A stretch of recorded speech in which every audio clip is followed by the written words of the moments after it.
That was good 6.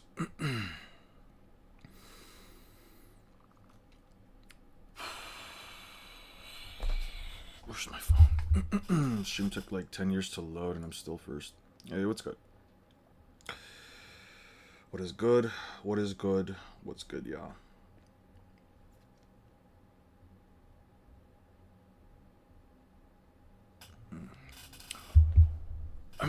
How's everybody doing today?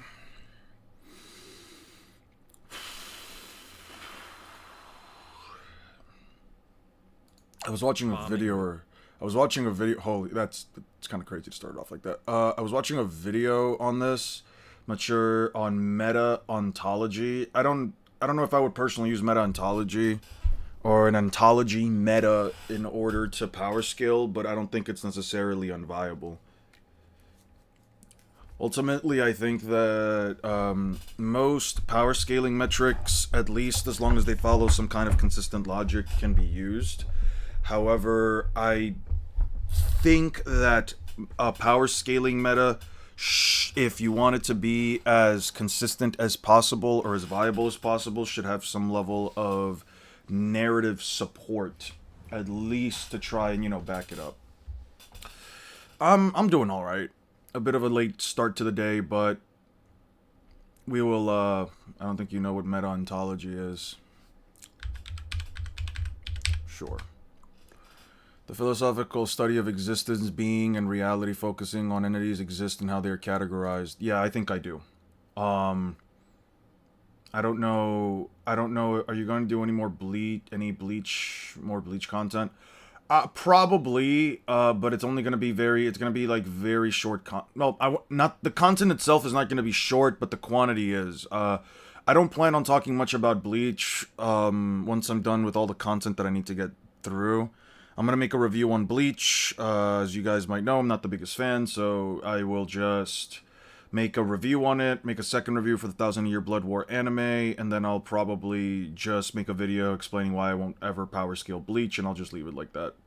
On August 24th, 2025, a video was posted to YouTube. There was this video I was watching versus Godzilla. That was quite interesting. Death battle. And the general setup for that channel is that they pit two fictional characters from different franchises against each other in a fight to the death. Each episode features research into the characters' abilities, histories, and feats, followed by an animated battle that shows the outcome. In this specific instance, Hulk beat Godzilla in this hypothetical scenario. Now, that's all well and good if you're a normal person, but this was earth-shattering to the unemployed Godzilla power scalers out there. One of these people was King of the Monsters, or as he's frequently abbreviated, KOTM, a small channel with a little over 7,000 subscribers on YouTube. In a 22-minute-long video that was posted on September 7th, 2025, KOTM argues that Death Battle deliberately lied about Godzilla's power level. His central claim is that Death Battle lowballed Godzilla and ignored feats that, in his view, prove Godzilla is far stronger than they present.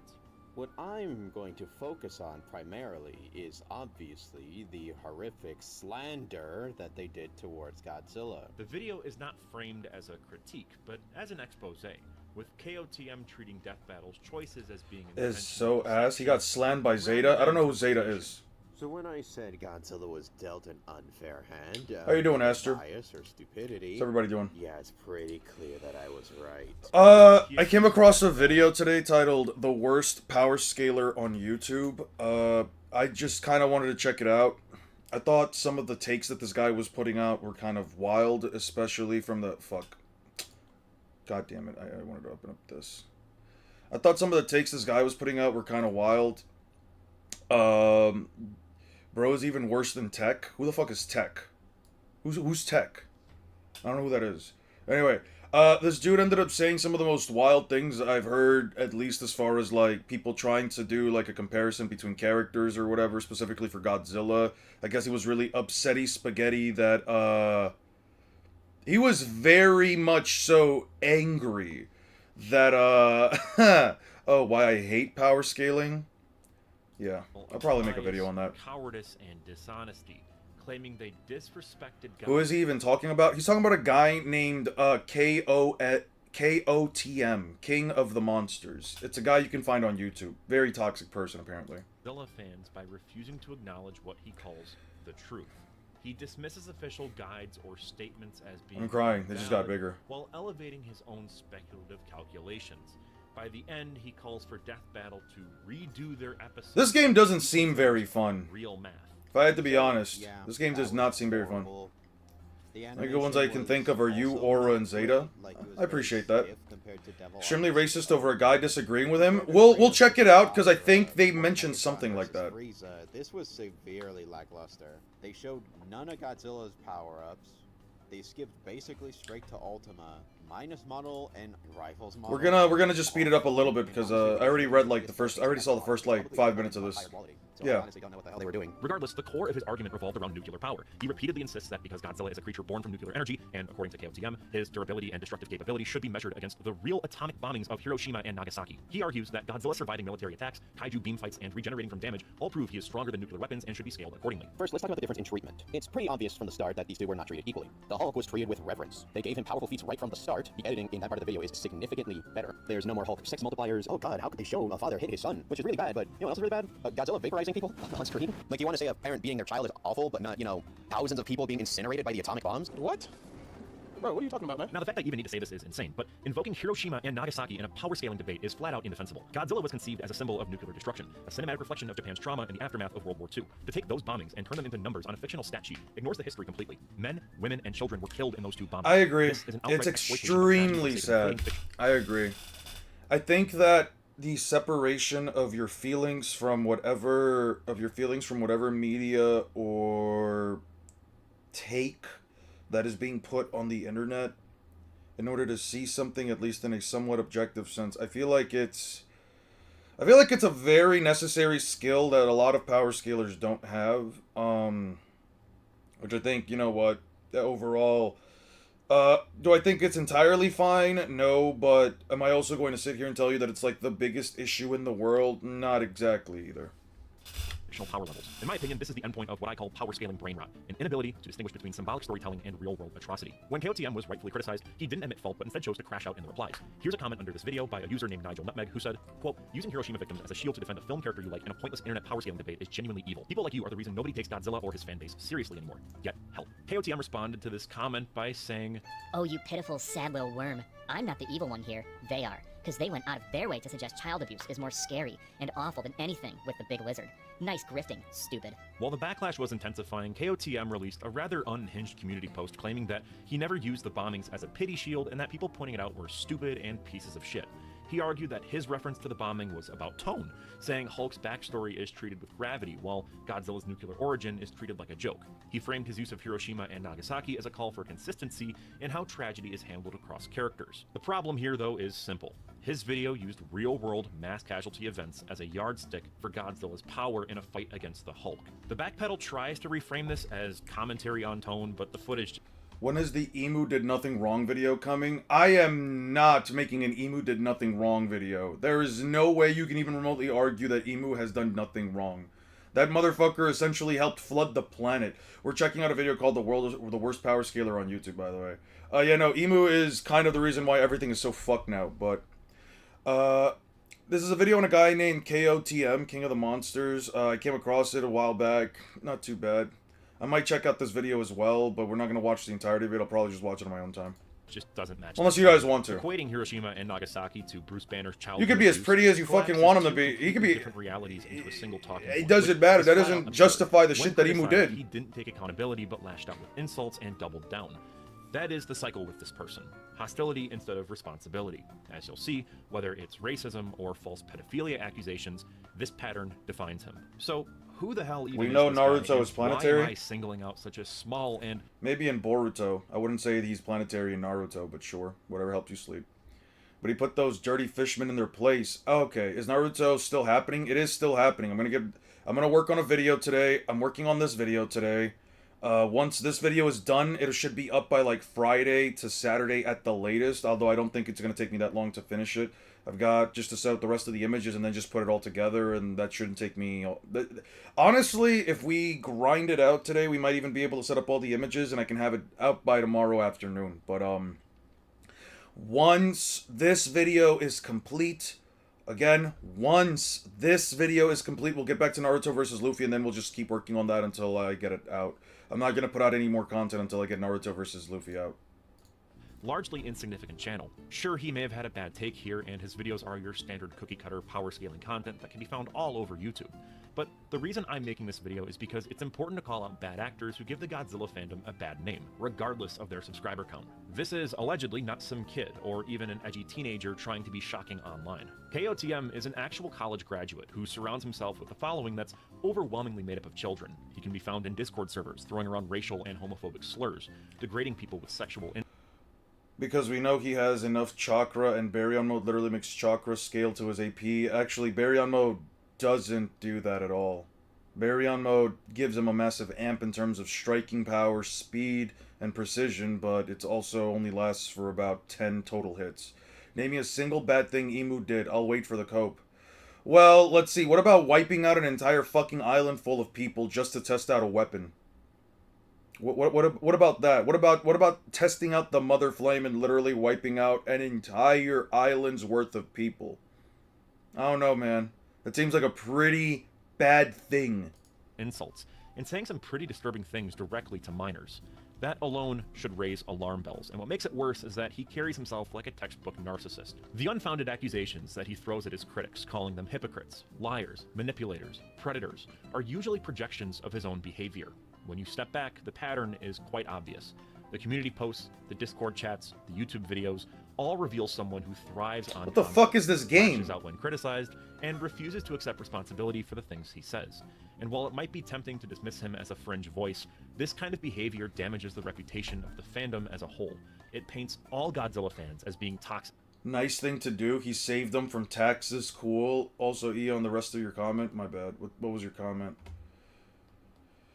I in Emu stands for incredible, the M stands for manly, and the U stands for uni plus. Alright, sure. A kingdom full of vampire rulers who just came to visit Emu, by the way. What do you mean they came to visit Emu? They got literally fucking usurped because the country was terrible. He wiped out a country of people that had just usurped their fucking government because they were literally mistreating them. What the fuck are you guys talking about? You guys are... It wasn't him. The weapon wiped out the island. And also, what island are you talking about? I don't recall any island...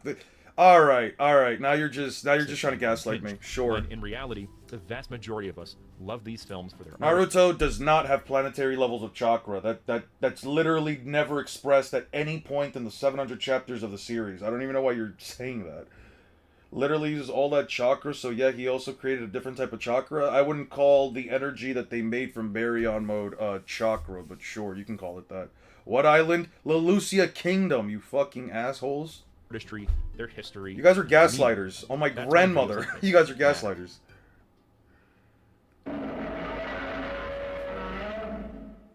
If you want to understand why KOTM's reputation has taken...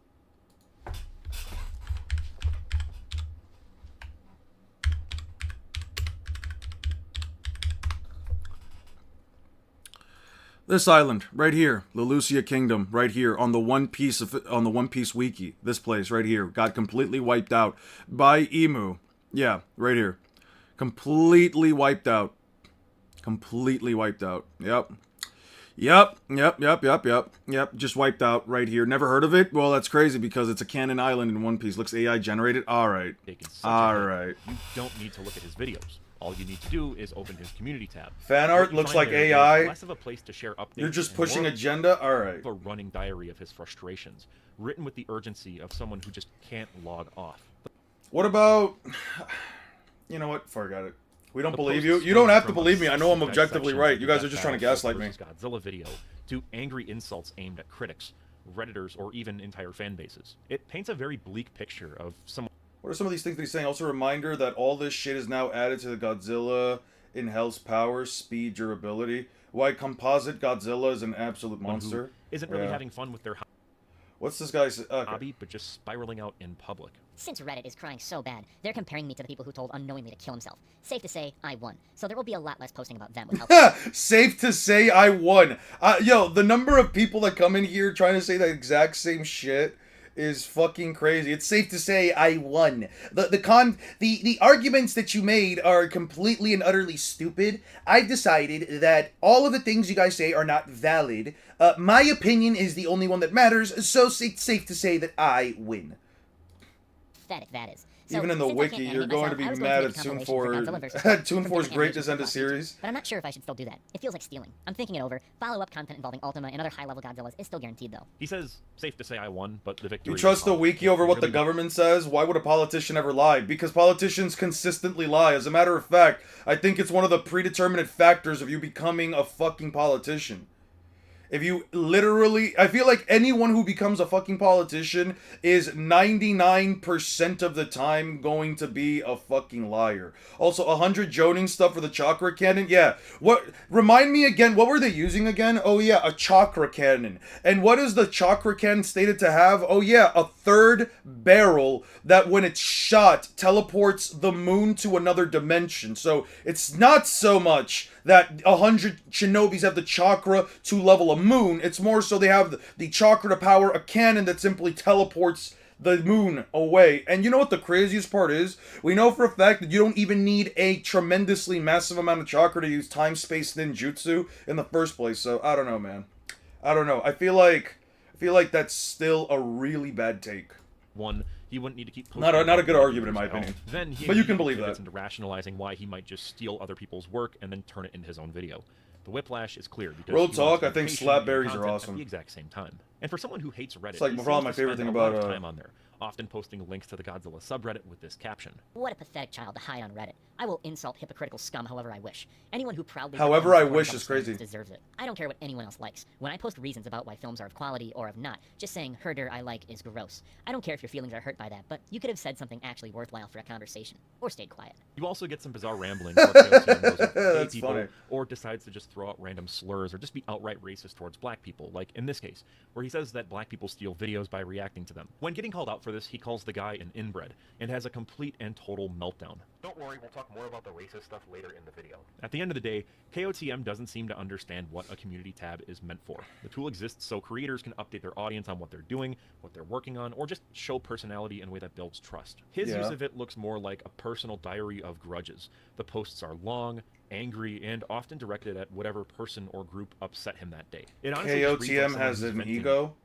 The new season of Fortnite has shockwave grenades that also give the slap effect. Oh, that's cool. In real time. I with love. no filter. I really like the It's sad. slap It effect. I makes like me not wonder having if he any has kind anyone in of his life to process this any kind of like negativity with stamina bar. outside of the internet. I like The just tone having is infinite unhinged. stamina. I mean, He'll claim that he is finished addressing critics and then immediately return with another wall of text almost an hour later. And if I'm being honest, this pattern raises you don't want to real call him concerns bad. about I mean, you can call him bad. I'm just telling you not to insult the person's intelligence. If you guys say I don't like this guy, he seems like the kind of person that, you know, is kind of the antithesis to what, you know, a healthy community should try to aspire to become. I would say, yeah, sure. this guy's mental health. It's not normal or Why does sustainable to Toneri treat have the moon YouTube level AP? community Because he like a split a battlefield hollow where every moon with slight an has to attack be made out of answered. Reading TSO through that if you more than agree 5 seconds, it erase becomes clear that existence, this then it person isn't is even an AP, unraveling in it's just public hacks. before our very eyes. Alright, so really quick, this section of the video is going to show KOTM. I mean, you can believe that Baryon mode's up to planet. As I said before, before you started yapping, or I guess as you started yapping, Hokage Naruto. Hollow, not stated. Literally hollow on the inside, but sure. There was an entire civilization inside, but sure. Anyway, as I stated before, Boruto Naruto is planetary. Boruto Naruto is planetary, so you're just stating things that ultimately I agree with. I never said Shippuden Naruto's planetary. I do agree that Boruto Naruto's planetary. being outright racist and sexually and verbally harassing people. Who eats some of which beans are every minors. minute. There are Listen, slurs if you guys want to upon insult someone, like actually just insult them. At least as far as like my content, my channel goes, just say they eat beans. Just say they eat large amounts of beans, copious amounts of beans, whatever you guys want to say. Just say they eat beans. So go to the description and skip this section if you are not comfortable with the material that I'm about to show. I'll give you some time to do that. Feel free to skip to that part right now. These are some Discord conversations where KOTM uses the N-word. Oh, bro went straight for the fucking hard R. Bro really went out of his way to say the hard R. I'm crying. while also confirming that he is not black. He also writes, "You're my slave," which invokes slavery as What being should I a eat for racist lunch? dominance I don't know, cult. man. What do you There are like to also eat? multiple uses of the F slur as an insult. Most of this is just a way to degrade people, and it's textbook homophobic harassment. He throws the R word around like crazy. TSO And counters several- Logia. It's too slow to hit most Logia users, so not really. Genuinely incredible beans. Okay. Lines reference minors being in the chat. He replies with belittling language towards these minors by saying stuff like little girl, or saying that he's correcting minors so that they will improve, and keeps insulting in a space that includes them. I think any well-adjusted person can come to the conclusion that mixing I agree, slurs the and truth-seeking power orbs talk are on minors is freaking predatory overrated. conduct, even if no outright sexual content is present. This guy is allegedly almost 30 years old. When you step back, what stands out isn't only the language itself, but the consistency of it. These screenshots span different days and different conversations, and the tone is the same, with rage, slurs, and attempts to dominate whoever he's Yo! Indian Dirty F is crazy. What the hell, bruv? What the hell? Yo! This is insane!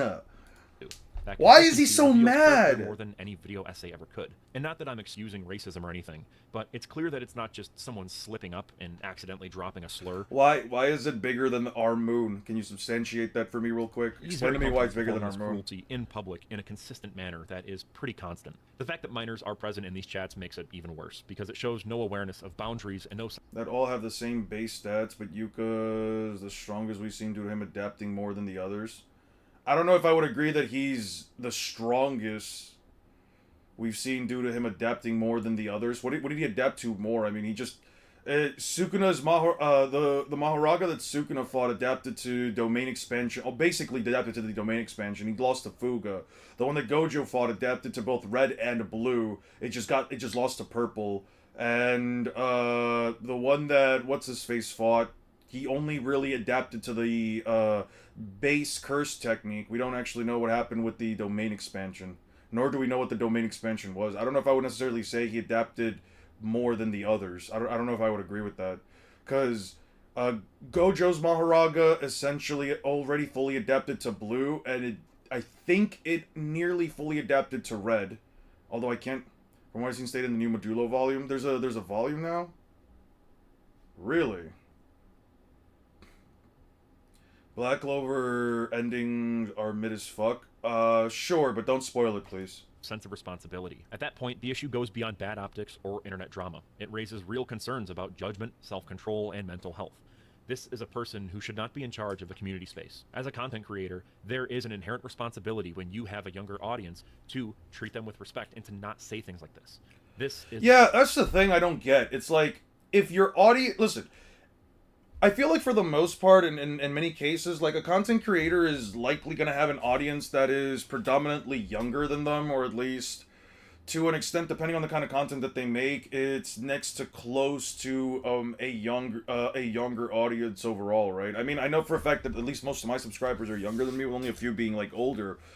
How can you accidentally drop a slur over text? That's what I'm saying. Bro really said, oops, my finger slipped, and just wrote out like 5, 6 freaking different slurs back to back. How does that even remotely happen? How do you oops, my finger slipped that shit? My fingers are slipping. I don't know. I feel like as a content creator, you would want your community to not only grow, but you also want to nurture it in such a way that A, you're not antagonizing them, you're not patronizing them, and also, whether or not someone's younger than you doesn't mean that you A, can't learn something from them, or B, just treat them as a normal fucking person. Often I found that treating people not only with respect, but also, especially like if it's a teenager, as a young adult, is more often going to at least going to promote and teach them that regardless of, how do I put it? Having a conversation with anyone, but especially teenagers, when you treat them as young adults, it's essentially showing them that you're not just viewing them as just another kid. A lot of the times I feel like teenagers, and I say this from my own perspective of when I was a kid, like when you start to reach older ages, like when you go from like 13 to 14, when you go from like 15 to 17, when you go from like 17 to 18, and even from like 18 to 20, right? you can't as I can't speak for I can't speak for everyone, but I feel like at least myself growing up, I always felt like I was reaching like these new leaps and bounds as I was growing up, even if I wasn't doing much on my personal end. It just felt like as I was getting older, I was becoming more mature, I was growing into a new person, etc., etc. But I feel like I feel like when it comes to this kind of stuff, it's like just treat people with respect and just treat people as if they are, especially as if they are young adults, because ultimately that is what they are, and ultimately it helps to show that not only can you A, have a conversation with others, but B, that your age isn't something that's going to define you as, and your capacity to have to speak to someone, or to maybe even have a point, or to be able to add to a conversation. I've often found that like when you treat others like that, it actually helps promote a conversation between you two. I don't know, man. I'm sticking to the official release. Yeah, I don't know. Grow a garden, kid. I don't know.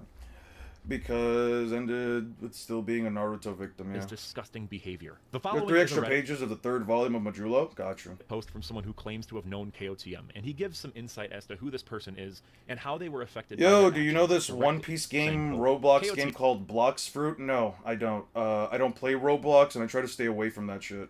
I don't care for the art style of Roblox. I don't really get the appeal in Roblox to begin with. I feel like if a kid's gonna play something, might as well just play Fortnite. It looks better. I feel like it plays better. But anyway, no, I don't care for Roblox. And personally, I wouldn't even have my kids in it if I could. Like if I had kids, I wouldn't even have my kids in there. Like that Roblox shit, especially after I saw all those like CP things happening and all those like SA things happening with like kids in Roblox and all the people getting caught in there, and like the CEO of Roblox essentially sending cease and desists to the guys that were catching predators within the context of their game. I would say just fuck them, fuck Roblox. My kids are never touching that shit, dude. TM, who is a college grad, by the way, is an ableist, which means that he makes fun of multiple disabled people. He, from one of my friends on Discord, was affected by KOTM. He kind of tricked me into trusting him at the start of the year when people were suicide baiting me and such. And play there for because free? was so I mean, fucked up yeah, I mentally at the guess. time, I went hook, line, and sinker. Second, he had what he wanted. Just full on becoming one of those people, and it No, it's not. The Hawkins thing does not debunk lightspeed beams from Foxy in the slightest bit. What? Why? Because a character, in this case Hawkins, that we've only just met with no feats whatsoever, being kicked at lightspeed by Kizaru somehow debunks, especially when he visibly sees them, somehow fucking... Bro, at least Fortnite isn't a breeding ground for little Epsteins, yeah. it almost pushed me over the edge. Guy told multiple people I know to commit suicide. There's no justification in that. Whoa, okay. He, kind of tricked me into trusting at the start of the year when people were sewer slide baiting me and such, and because I was so fucked up mentally at the time, I went hook, line, and sinker. Second, he had what he wanted. Just full on become one of those guys, and people that just pushed me over the edge. Guys told me multiple times I know to commit a sewer slide. There's no justification to that. He told me to justify it. That's crazy. Also, defending him just because he has autism doesn't justify KOTM saying to other people to kill themselves. Mortified? Mortified. Why does that name sound... Wait a second. I think I know who you're talking about. Are you I think I know who you're talking about. Are you talking about this guy? There's a guy named Mortified that we're watching a video on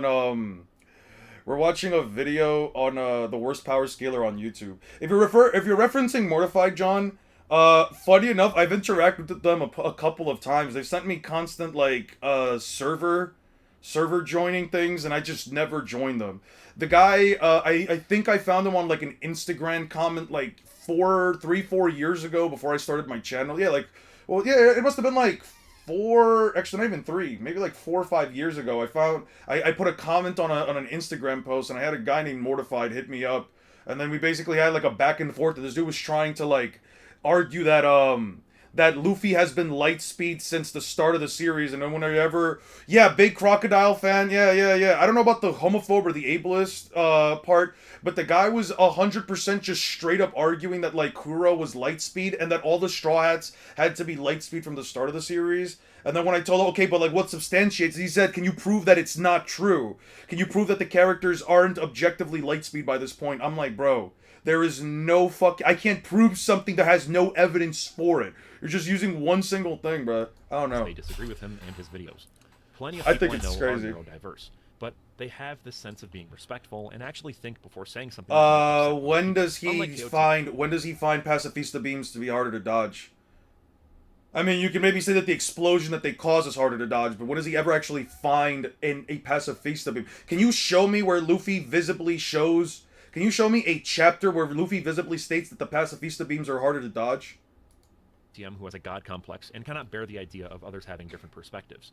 There is zero sympathy or excuse to be given here, and anyone who supports KOTM only means that you support what he does, including hurting and bullying others. KOTM needs to be held accountable for what he said to people who were abused verbally and mentally. Reporting what KOTM has done Yeah. and gathering all of what he said to other people on Discord and YouTube are great ways to make sure KOTM gets what he definitely deserves. eats End beans. quote. Something I do want to clarify Definitely here is that I eats am not beans. saying that KOTM is a predator. I'm not saying that he is a pedophile at all. That would be incredibly reckless. There is very little evidence proving that. The only evidence that I do have is him sexually harassing a minor. Again, I'm not downplaying that. That is horrific behavior and should comment. totally be called out. Recently, Hawk a bigger Mihawk channel versus called The Hawken Birdman, Battle who of the makes Biggest these, Birds. Read my old critiques comment. against Sure. CinemaSins, made a video saying that the critical drinker is a grifter, which is a statement that I agree with. The Indian comment makes me mad. Only if I could meet him face to face. Oh gosh, raw. By the way, people complain about One Piece having... Yeah, I read those. Yeah, I did. And this very much upset KOTM, who called out the Birdman, and the Birdman responded, "Sorry, didn't read and am not going to. I have come to find out that you are a flaming racist, using the hard ER N-word multiple times and disparaging Indian people. I would say I should expose you At for this being point, bad takes, bad scaling, bad calcs, bad arguments, none of that bothers me anymore because racism, homophobia, bullying, stalking, gaslighting, grooming are part of our community, and as long as that's the case, that will be the real problem. I agree with that wholeheartedly. Listen, here's the thing. I feel like with power scaling, you can break down the number of issues that occur or that exist within the context of power scaling down to different subcategories, from like most important things that should be fixed to least important things that should be fixed. I would probably put things like bad scaling and arguments towards more so towards the bottom. But when it comes to like the actual like big issues, I would say yeah. Listen, in any community, and I feel like in any community, you're gonna find some level of racism, homophobia, bullying, stalking, etc. You know what I mean? Whether it's power scaling, whether it's cosplaying. I mean, look at cosplayers for a second, right? Look at cosplayers just for a second. You know how many people go out of their way to tell so many Black, Latino, just any kind of cosplayer that isn't who's not racially the same, or even skin-wise, the same skin color as the character that they're trying to cosplay, people already condemn that and see that as a fucking problem, dude, and I don't get why. Like, okay, no, I do understand why. Racism is racism. Racism's always been a thing, but like... God damn. If a black girl wants to dress up as Rangiku Matsumoto, I don't see what the fucking issue is. Especially if she's got a big rack. I'm just kidding. Not that part.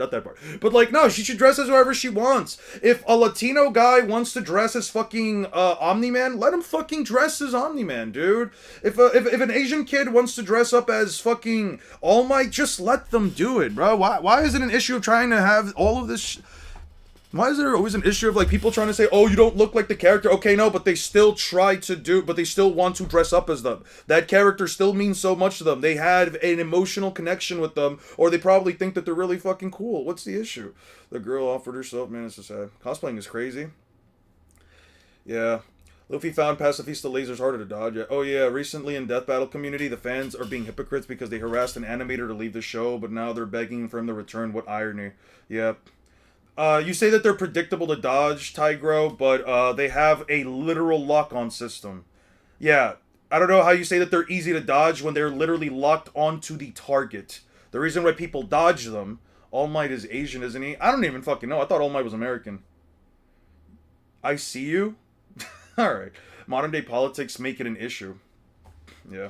A hateful bigot, which is why you're mad I criticize other bigots. Race which is why swaps you're because mad we I had faith criticize for other people hateful being bigots. talented for the It rolls close character. to home, eh? Yeah, you remember the fucking what was it? It was for Don, right? It was the voice actor for Don for the English version of Don. The guy was black. I think he was voicing Okarun, and the guy quite literally put a picture that an artist made of Okarun as black, you know, and it actually looked good. I'm gonna be honest with you, it looked fucking good.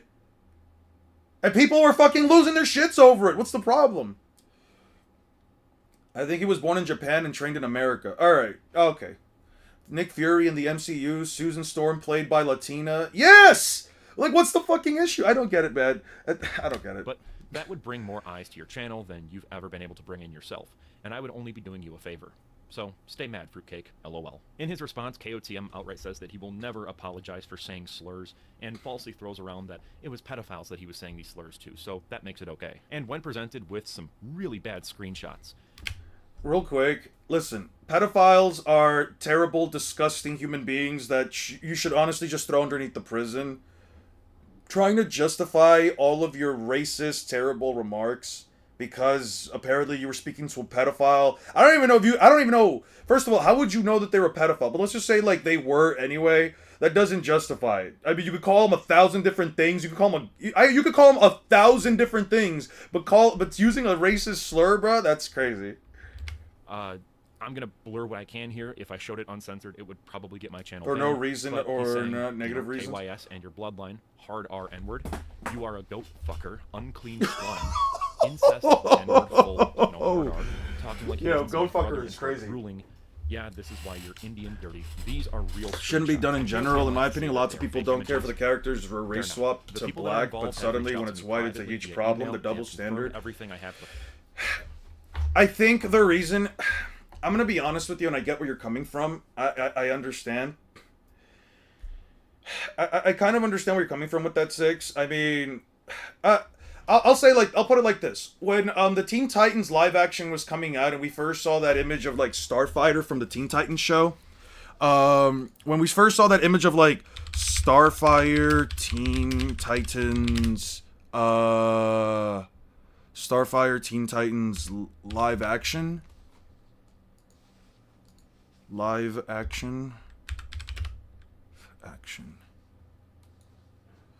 When we first saw her with like one of her outfits, I even thought to myself, I'm like, it's not because she's black, it's because at the time she didn't look like Starfire in the same way that she didn't really look like Raven and he didn't really look like Beast Boy. Obviously, these were also images that were shown for the characters in such a way that, it's not exactly like it's depicting the characters. You can tell who they are. They just don't look like the characters. He doesn't really come across to me as a Beast Boy. She doesn't come across to me as a Raven. This guy just looks like he's fucking cosplaying Robin. It just looks like the world's first Robin cosplayer. And her, I'm gonna be honest with you, she did not look like Starfire to me, right? Now, was it because she's black? No. I even said it at the time. I'm like, why not make Starfire probably something more closer to, like, I don't know, maybe like Latina? Maybe like if they typecasted her to be maybe more Latina, I would probably be so, because Starfire predominantly has like more orangey skin. So I would say that like a Latina with a more caramel end of skin would probably be more suitable, at least as far as like trying to get someone that can look like the character the most. But that was just for the live action, right? Personally, I don't care if a person's cosplaying, whatever. But I do see where you're coming from with like the issue that, when people say, like, oh, if somebody, like, I guess, like, race swaps a black character into a white character, or into whatever other race, there's a massive problem. And I think it's just because, in general, you could view it as a double standard, sure, but the black community, at least I feel like, has been marginalized and has always been stereotyped to such an extent that, like, I was watching a video yesterday about, like, these racists essentially having an issue with like African Americans going all out for, if I remember right, it was prom. If I remember right, it was I was looking for a song yesterday. I was looking for a song from like the early 2000s yesterday, and I just kept I went through like, I don't know how many of these. Yo, I really couldn't find that shit. But anyway, let me see if I can find it though. Jesus Christ, I just listened to everything in those goddamn albums. All right, forget it. I'm gonna go this way. Jew Almighty, where they were essentially talking about, like, where they were essentially talking about hating Black Joy because people were essentially going hard for their proms, right? For the most part, I would say that African Americans don't really have like a big celebration as far as like age-wise ceremonies go. I know that for Latinos, it's like quinceañeras. I know that white people like to do bar mitzvahs. Jewish people like to do bar mitzvahs. And I think one of the points that they were trying to make here was that, like, you know, there were plenty of people making comments on like how fucked up it is that like they were going out of their way to make negative comments about, like, you know, all these young adults essentially going to their prom wearing like these all-out outfits. People have this tendency to like marginalize and essentially not even just marginalize, but they have this tendency to like essentially always come at them for this kind of thing. So when an artist, for example, wants to race swap their character just to do a little nod to it, I personally just view it as them finding or at least viewing the character as almost like a part of the community, etc. Kind of like in the same way that people view kind of in the same way that people view Piccolo, for example. We know Piccolo isn't black, he's an alien fucking slug guy, but as people said, he's black-coded, right? Now, do I think the double standard kind of sucks? I mean, sure. I understand it from a logical perspective. It doesn't make any sense. Like, if you are okay with race swapping, I don't know, Okaroon to black, what is the problem of, I don't know, turning, I guess, what's that one guy from what's Samurai Champloo? What's the guy from Samurai Champloo? Samurai Champloo, yeah, this guy right here. It's like, what if they, I don't know, turn this guy, Mugen? What if they turn Mugen into like a, I don't know, like a more light-skinned white guy, right?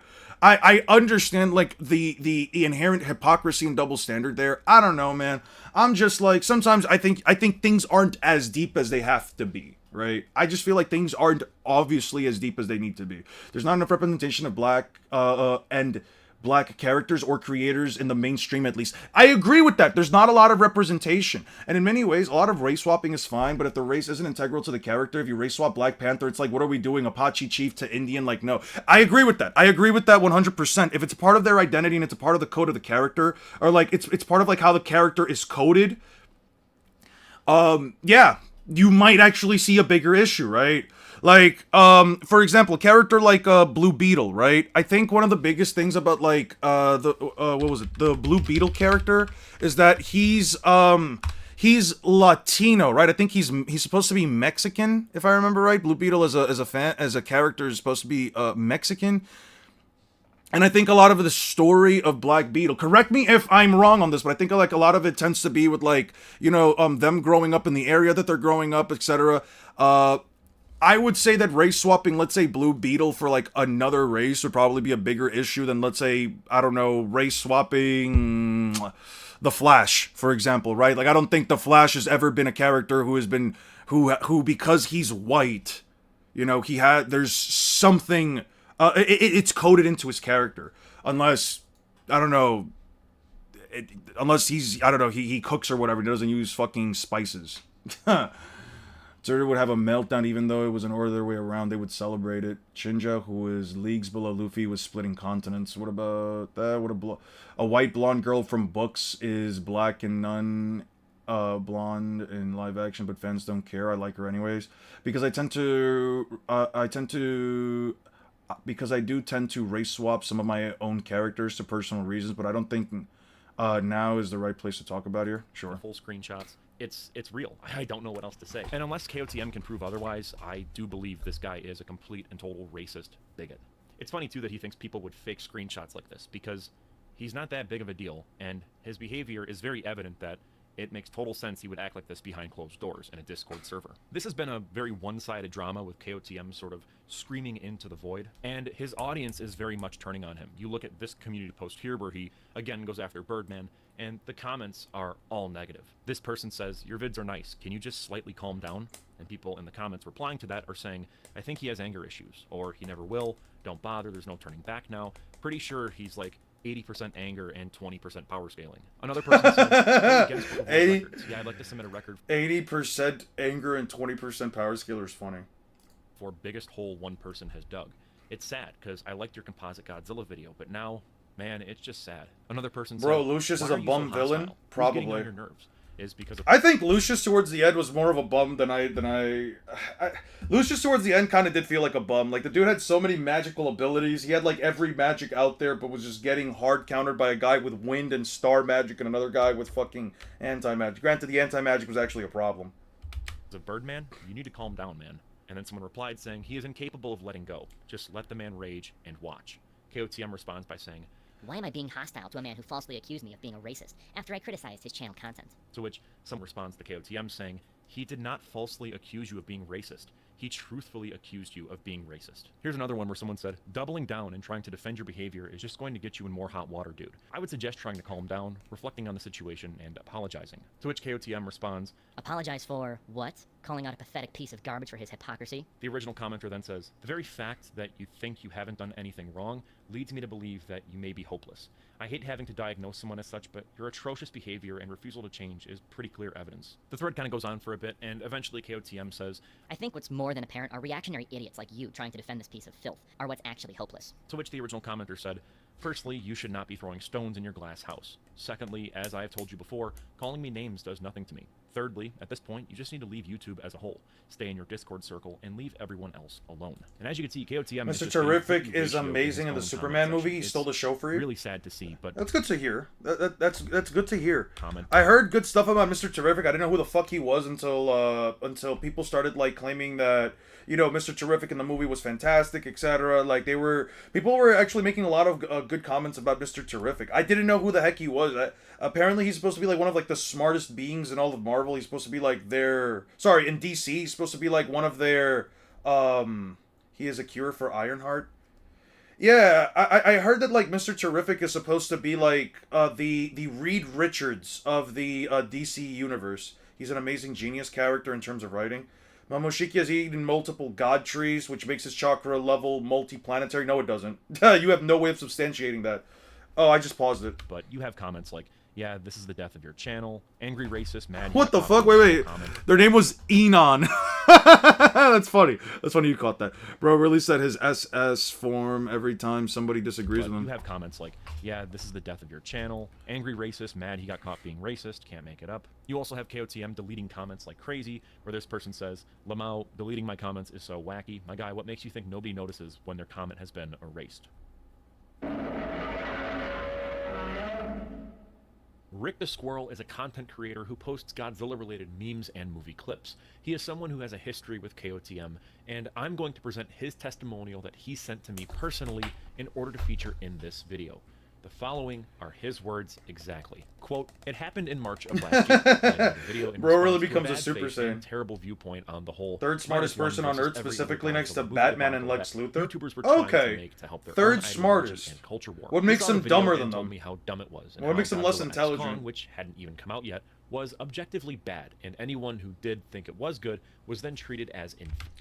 Half of Naruto's chakra was taken away. It clearly shows you can't power scale. Naruto wasn't trying. I would argue if Naruto's using his most powerful form and then is combining with Sasuke to perform the majestic attire Susanoo, I would say, yeah, he was trying. And also, the fact that Naruto only took half of Naruto's chakra and still lost, doesn't really bode well for Momoshiki. And his quote-unquote multi-planetary levels of chakra, which isn't backed up by anything. Inferior to him.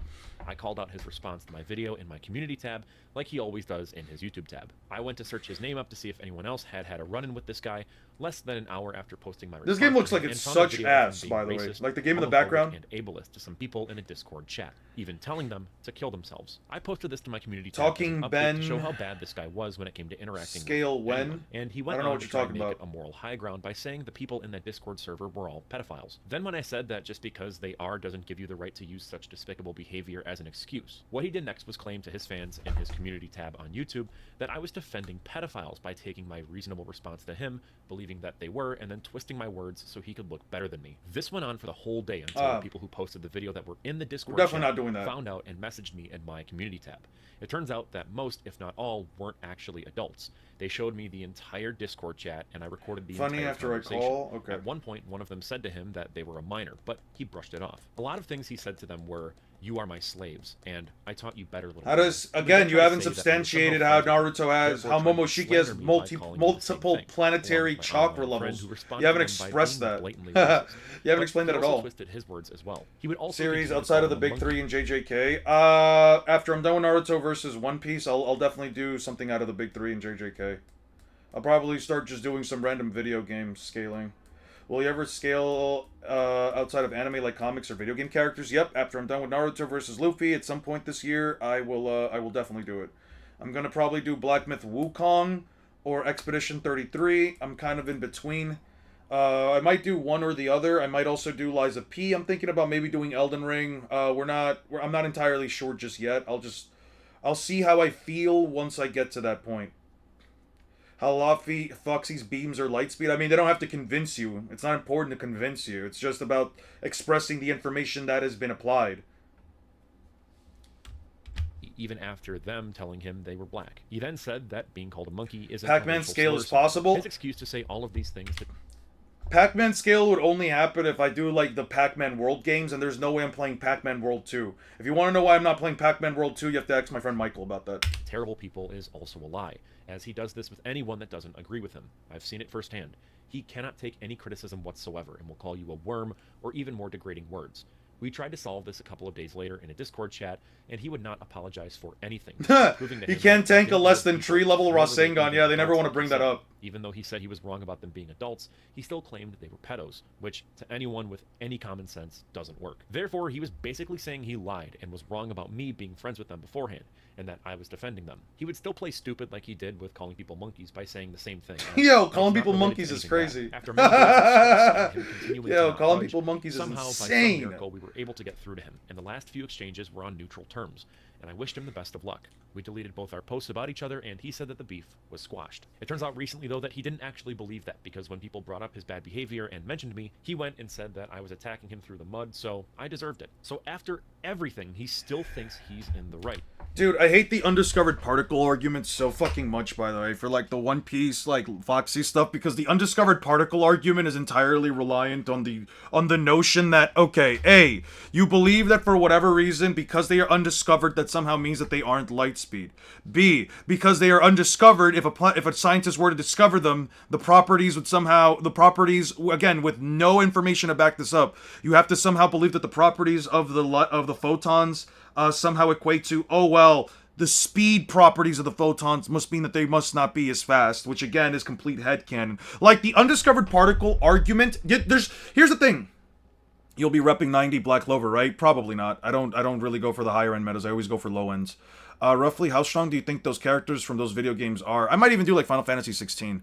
But roughly how strong? Black Myth Wukong, if you go by just the game alone, it's kind of rough because I think I might have to actually read some of Journey to the West in order to properly. I'm gonna be honest with you. If I just go on, okay, so the Destined one is supposed to be the next Wukong, or supposed to be like the reincarnation of Wukong, and you have to defeat Wukong himself. In order to defeat Erlang Shen, you essentially have to defeat the giant god. The giants that are summoned at the start of the game with your giant form. You're larger than mountains themselves. But I don't necessarily know how that inherently translates to overall attack potency. You might be able to say that above heaven and earth, that's where they stand. Which is a little weird. I don't know, man. As far as Final Fantasy 16 shows, Clive Rossfield is capable of defeating Ultima, who is essentially the progenitor of the world itself. Who was going to use the power of the Dominus to essentially, if I remember right, he was going to use like the power of the Dominance to essentially like rewrite the world. The Elden Ring scaling is supposed to, I guess, surpass, let's say, the contents of like the stars themselves, because of Radon. Characters like Radon are able to essentially stop the stars themselves from even rotating, even in a decayed state. There's meant to be gods who essentially bypass the concepts of life and death. Myself, I can say that Wukong is insanely busted. Yeah, no, Wukong is pretty fucking busted. You'll definitely touch Ben 10, right? I could probably do Ben 10 in the future. I wouldn't mind that. Lies of P, I would say it's a bit more on the low end scale, with the characters likely just scaling to like maybe lightning level at best, having some scaling relevant to like what Ergo is. I think I would have to do a bit more research as to what how Ergo specifically scales to, so you really have an idea what kind of video game scaling you'll make. Yeah, I already have some kind of an idea, but I don't want to like base too much stuff. I don't want to base too much like arguments on them right now, since I don't have like the best information as we speak right now. What else did I say? I said Black Myth Wukong.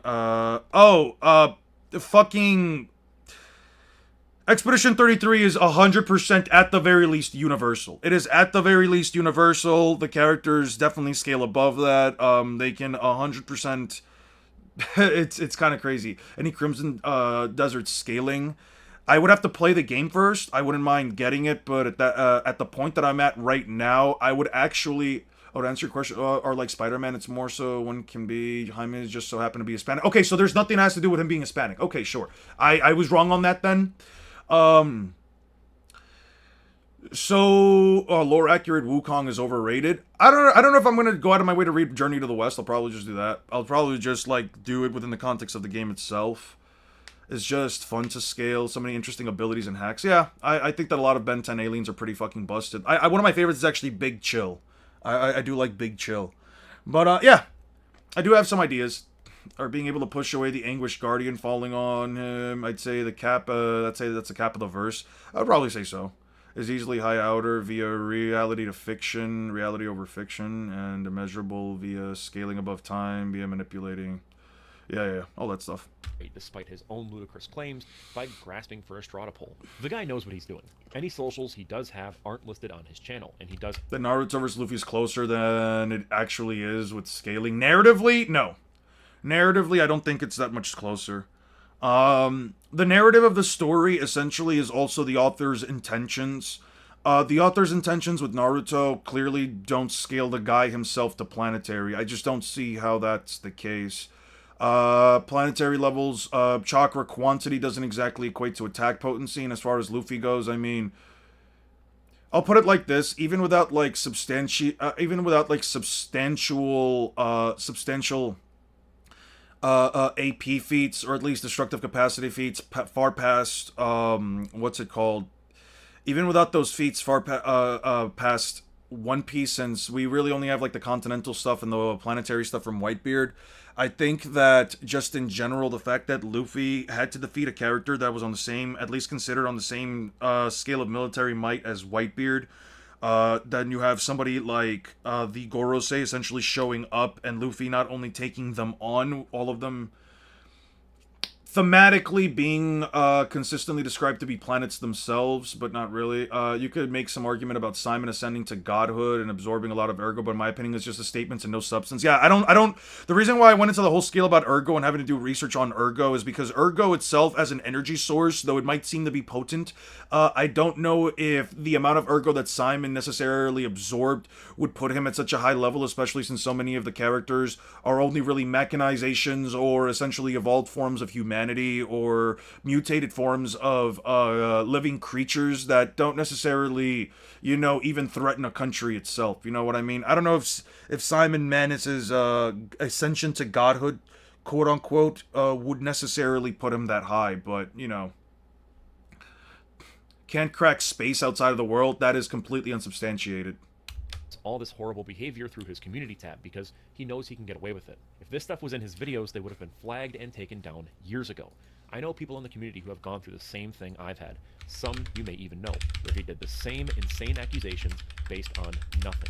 The guy is unhinged and will try any way to gaslight his audience by manipulating your words into something they're not to make him justified in his actions and appeal to them like he's the good guy here. He's a narcissistic lolcow who will scream and claw at anyone who dares say anything the least bit negative about him. I genuinely had hoped he would tone his behavior down, and hoped to even comment on one of his videos saying that it's good.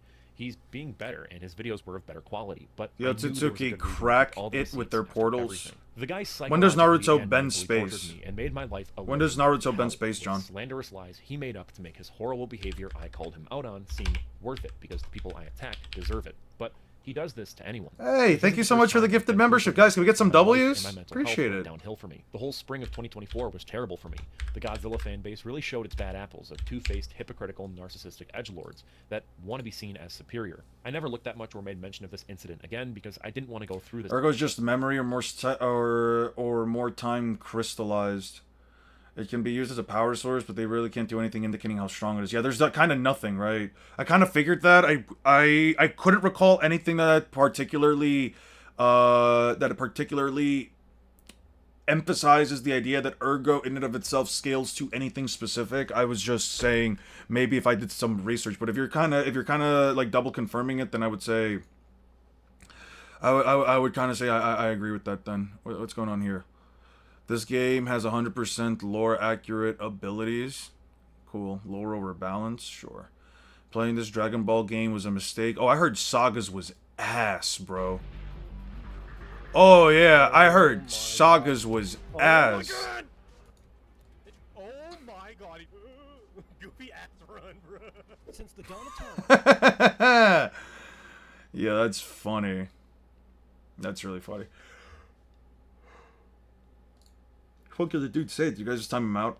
P still lifts a tailed beast-sized monster falling on him in the DLC. I don't remember that. It sounds like King Shiki comment about the large concentration that bends the space-time curvature, much like gravity. So something on Earth at some point caused a large curve.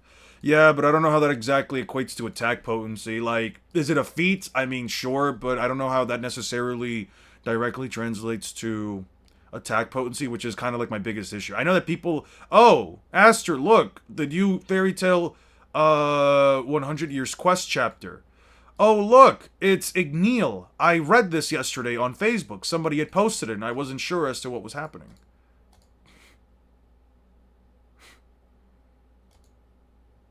King Fire Blazing Flashover Blade. What a name. What a name for an attack. And look at the little moons on it. I guess Natsu's moon level.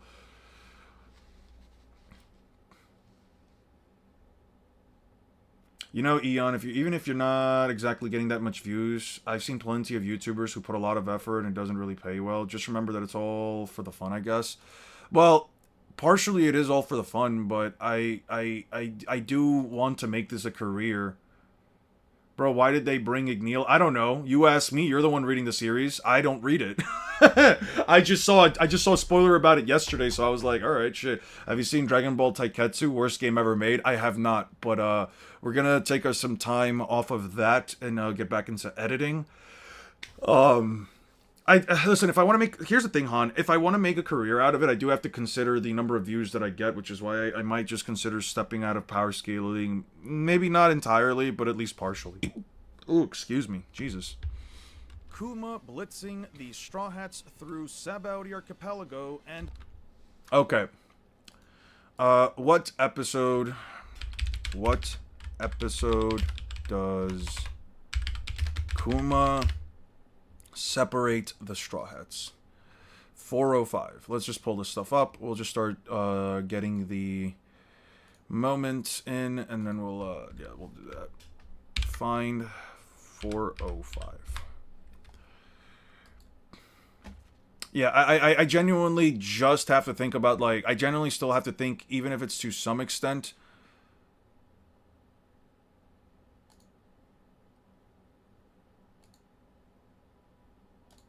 Yeah, we've had an ad block up this whole time. What the fuck? I'm not doing this with you fuckers. I'm not watching a goddamn ad on the website. Wait. Damn it.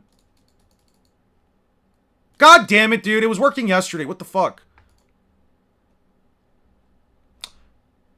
You fuckers! I'm not paying you any of my fucking money. I'm not giving you guys shit just to watch shit that I can watch for free, man. What the fuck? I don't care. Fuck this website, dude.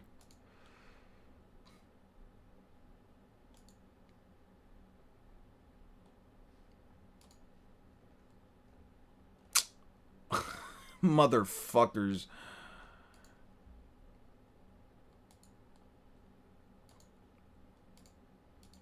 Oh, fuck you.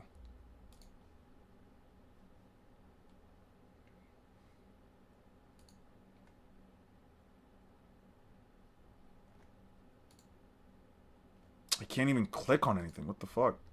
Alright. Anybody got a website to, like, find anime episodes that I can download? With no foreshadowing, did nothing and disappeared forever. Literally, Mashima just brought him back to undermine his death and give Natsu a talk. That's pretty fucking funny, actually. Yo, I don't know, man. I feel like at this point, if anybody's complaining about, like, Hiro Mashima...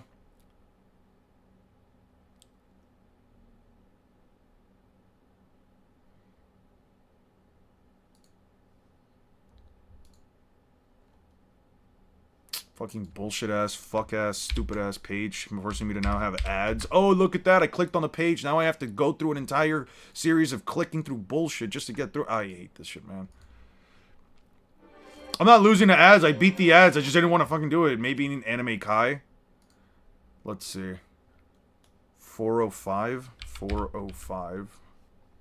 Do we have 405? No, we do not. So we'll do 405. We'll wait for that to download. Do you like Star Wars? Fuck no. I do not like Star Wars. I've never cared for Star Wars. It is not a series or a franchise that I ever even remotely want to consider doing any kind of content on. Star Wars to me is kind of lame. Not to say that it actually is, I just don't care for it. And Whitebeard both creating island-sized tsunamis and later on splitting the seas. I could...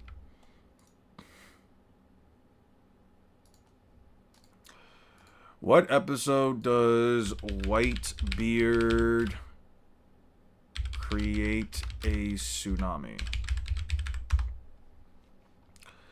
462. Let's play some Burnout Revenge for the PS2. I had to read this chapter, a website with more ads than pixels, and probably got a virus. Why the fuck did this chapter come out so late on the website I use? Because it did.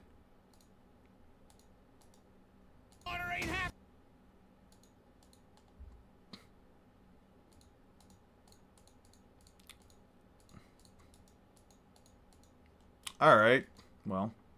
Smiling Friends mentioned? Yeah! Did you guys actually see... Did you guys see the scale Mr. Boss? Mr. Boss is kind of crazy.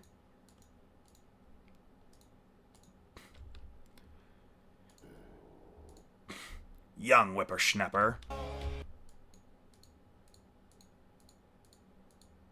Okay, so everything's already frozen, which means that Whitebeard had to already have frozen the oceans. Any family.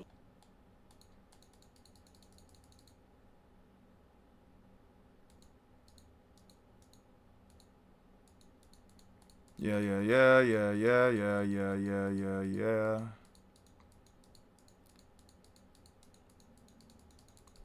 Okay.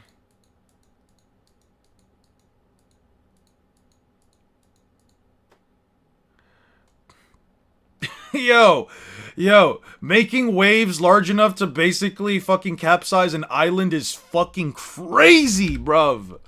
What the hell, man? Yo, Whitebeard is crazy. Whitebeard is so fucking dumb. Like, man, I really like Whitebeard. I think the Goro Goro no Mi is such a cool fruit. Okay, so that was that. What does Whitebeard split the seas?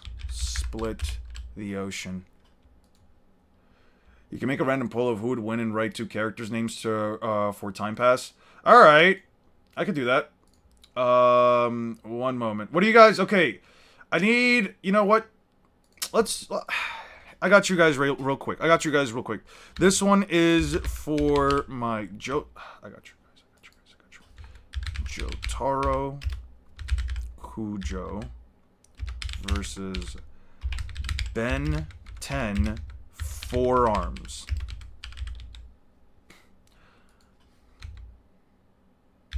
Jotaro Forearms. Win condition is, yeah. Here's one. Jotaro Kujo versus Forearms from Ben 10. Can't wait for this scene. Thinking of the Chipipi Chapapa meme. If you guys want to debate that, you guys are more than welcome to. I think it would actually be an interesting conversation. Beating Sabo right now based on feats? Fuck no, I don't think Doflamingo's beating Sabo. If Sabo scales even close to 4th gear Luffy, at least by that point in the story, I would say he gets absolutely fucking curb stomped. We talking canon Jotaro or end of... What do you mean canon Jotaro? Or end of H? You mean end of series? Check the episode where Luffy and Crocodile are looking at Marineford above. It look, oh, I got you. What episode would that be then? You're gonna have to give me the episode for that, because I don't know where that, I don't know what episode that would be in.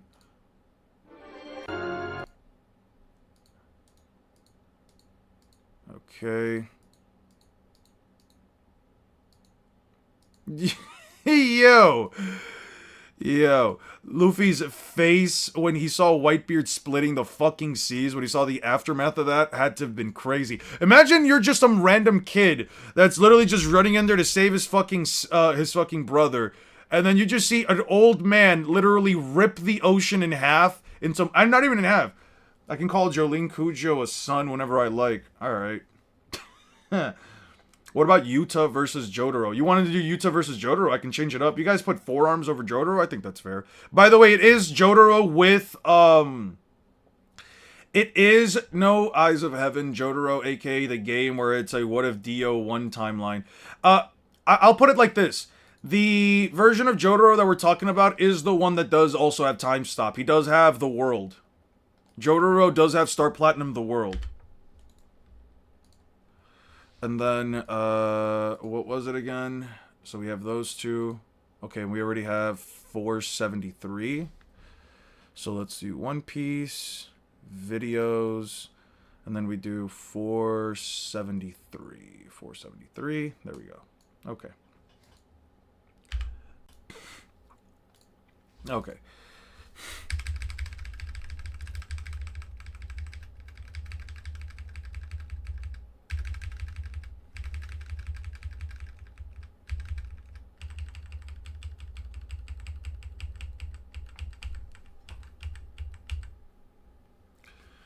I think he meant part 6, who had the better time stop. I think it was up to 10 seconds. I think it was up to 10 seconds, too. The strongest Jotaro is part 6, so we should use him. Yeah, you guys can use it. It won't matter. Forearms is just that strong. I mean, you can try to make an argument.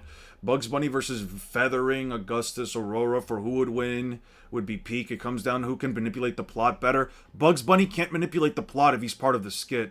He can't manipulate the plot, at least as far as I can tell. Huff, have you ever heard of Evil Dead? I've heard of it. I'm not interested in it.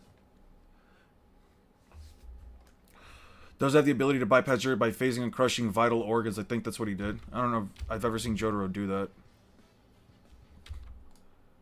Okay.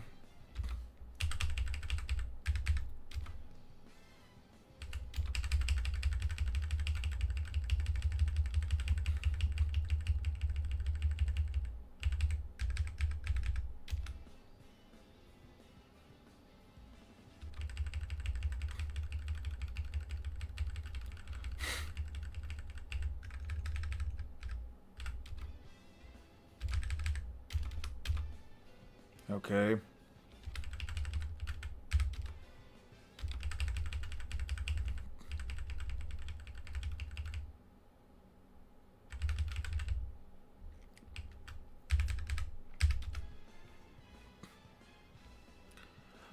Can you remind me what your speed scale for Buggy? Oh, for Bugs? My speed scale for Bugs? I'll pull it up real quick.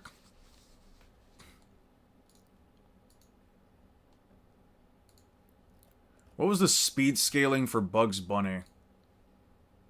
Collection. I only had so much time to watch Looney Tunes episodes. The transitions and finish the race in the same day, or you go by real time. If you go by real time, then Bugs traveled at a speed of about 25,958 miles per hour. That would technically put him on the mid-end of high hypersonic. I'm going to do my best to rationalize some of the scaling for Bugs because it is entirely dependent on how you interpret the transitions and consistency of the feat.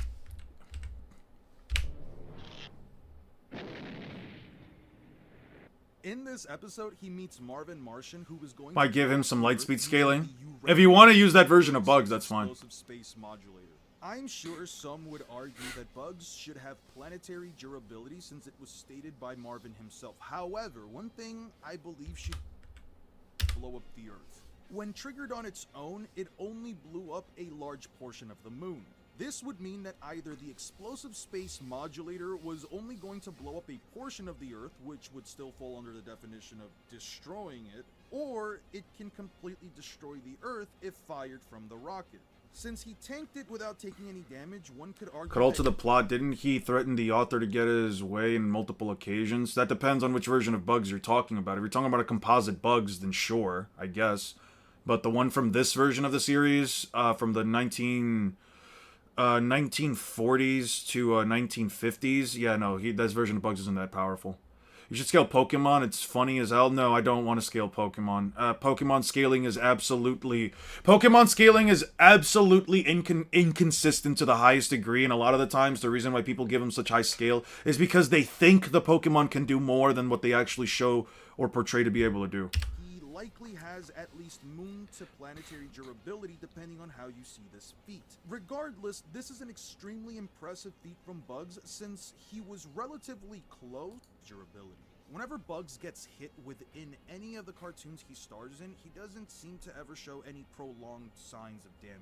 He was grabbed by a gorilla and got body slammed and stumped on by it. Bugs didn't fight back, he didn't do anything witty, he simply tanked all of his attacks until he tired himself out. There's also an example where he does get punched in the head and is seemingly put down until the next scene when he fought the bull in Spain. I want to make it clear that I don't think the bull has planetary attack potency. The episodes are essentially self-contained, and I don't think one could argue that the animators and director of the episode intended for the bull to hit with planetary AP. This is what I mean when I said scaling the Looney Tunes isn't exactly easy. A lot of the feats are going to be...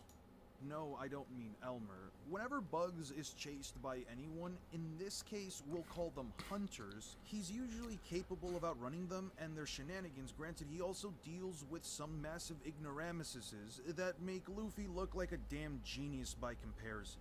Going back to the feat I brought up earlier where he ran from Wyoming to New York, if you at least try to quantify it by applying real time, then he would end up around the mid-end of high hypersonic, but there's also another feat where he's chased by Yosemite Sam from Alaska to Fort Knox in about 11 seconds real time, which would make it a high-end, massively hypersonic feat.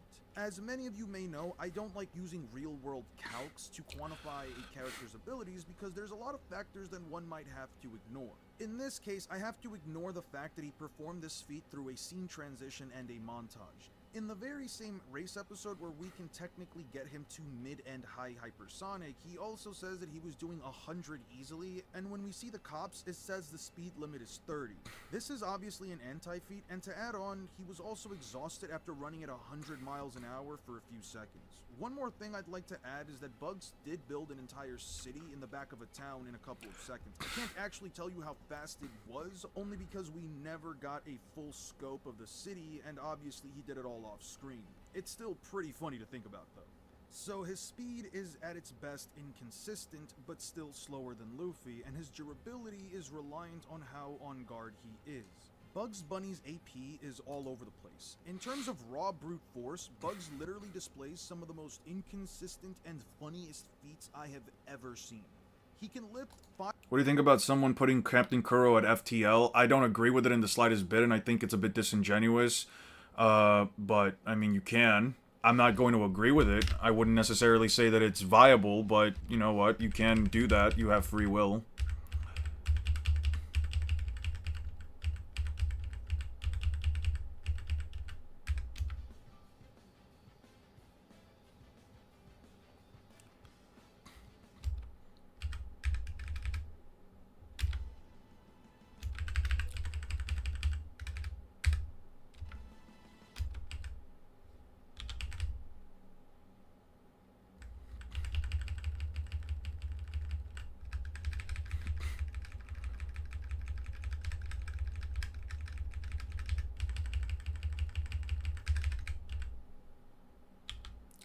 We'll take this. Hey, what's up? What's up, Drake? How you doing? Okay, so this was for the Fukuma stuff. Then we had the Whitebeard stuff. We had Whitebeard.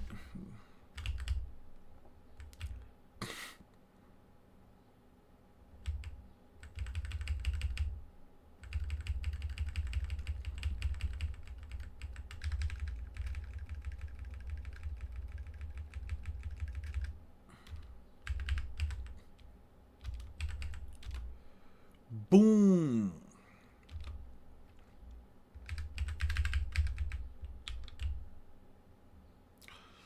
He has the power to destroy the world. Yeah. We're about the same speed, so close to light lowball, except he also states that Kuro moves so fast he can't visibly see where he's going, and Luffy was still able to keep up with him. So, no, I wouldn't agree with that.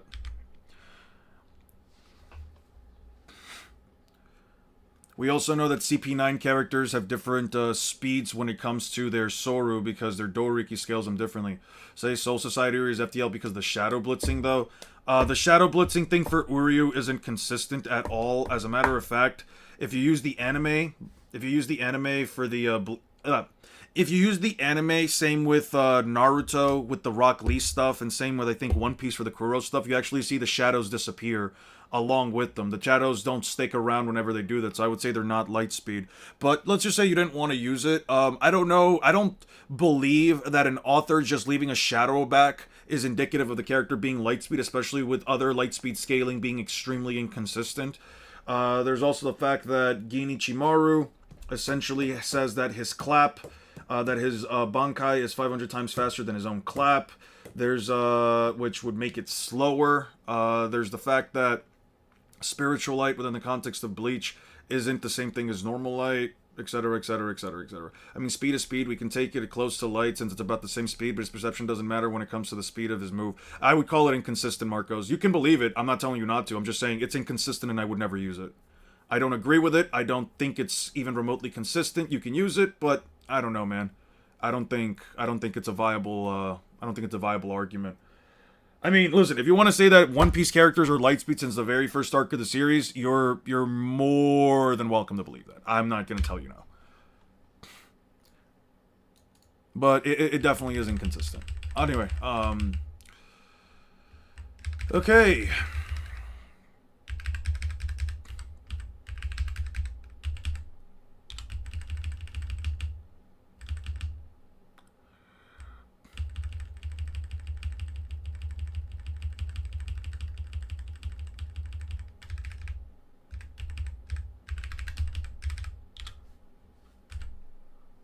Why the fuck does Zoro have hairs in his uvula? What's good with this man, bro? Did anybody notice that Zoro has hair on his uvula? That's so weird. Why the fuck does bro have hair in his uvula? That's like the one place you're not supposed to have hair in. It's kind of gross. It's a girl Zoro. I don't know how that makes sense.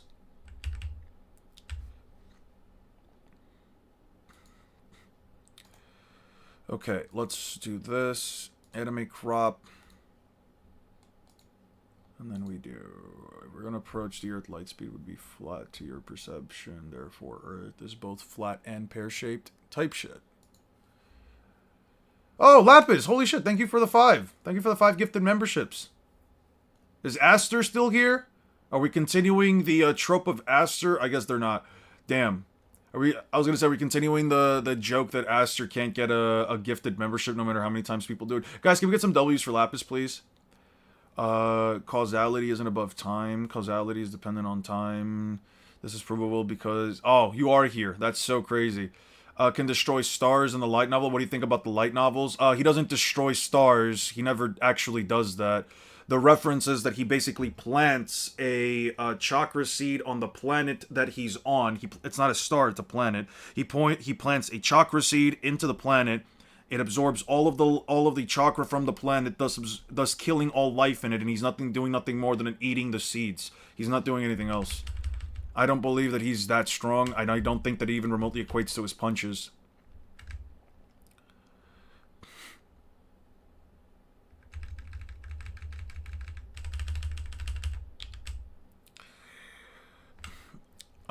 Let's see here.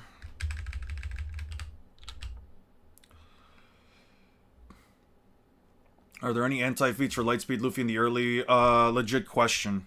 Any anti-feats? The fact that Luffy needs Gum Gum Rocket in order to get in front of Zoro because he was about to get blasted down by will read the light novels. I'm not reading the light novels. Why would I do that? A, I don't like reading novels. I think they're boring as fuck. And B, I wouldn't waste my time doing it, because at the end of the day, I'm only going up to the 700 chapters in Naruto. All the novels take place in the Lost Era.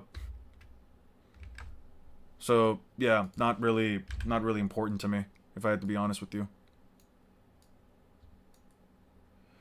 Let's make this about this, and let's make this... Yeah. Kuma blitzing the Straw Hats through Sabaudi Archipelago and Whitebeard both create.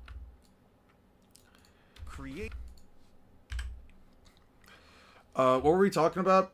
Oh, Luffy having to travel, yeah, with the Gum Gum Rocket. Luffy tanking hits and not being able to evade Don Krieg's barrage of bullets. So for long distance Gum Gum Rocket and for catching Kuro, relativistic perception. Not necessarily, because he also takes direct hits from, what's his face? Well, in the light novel, The State of Momoshiki can destroy stars, literally. I'm just saying. Momoshiki destroys stars, light novels. As a matter of fact, wait, why the fuck am I looking this up? I already had this I already did this one time before with the, okay. I already discussed this, star level Dane Bunk. I just need, okay. Comes from an early bad translation of the novel. The epilogue. It was Doom's son, burned red, spitting, synchrotron radiation from a death rattle, russet. The heart of the metropolis beaming, blah, blah, blah, blah, blah. Yeah, handsome youth, grew a pair. For a world with such low civilization, I suppose the fruit was adequate. The prize had been seized from the divine tree, had grown in these lands. Now cruelty bereft for no reason to harvest in this world, and those who dwelled in it are effortlessly. Yeah, no, there's nothing here that even remotely implies that he destroyed a star. Let's keep looking. No, I don't have anything here. I need the picture. Fun fact, apparently. Alright, let's see. Epilogue. In an unknown world of dire radiation, making the Earth's surface coppery, reduced to ruins in the great metropolis. At center, a noble person, white robe, touched the speck of dust with a little large stump biting something. At instance, his appearance was that of a beautiful young man, exuded an ugliness of his cruel, cunning world, and in both eyes he had the Byakugan. The world where social civilizations, it is a tolerable crop. What was biting was the Sinju that sprouted from the land, now turned into a pitiful stump to produce a fruit. Just to harvest, he very simply destroyed the star and everyone lived there. Yeah, that doesn't imply that he actually destroyed the star himself. It's just saying that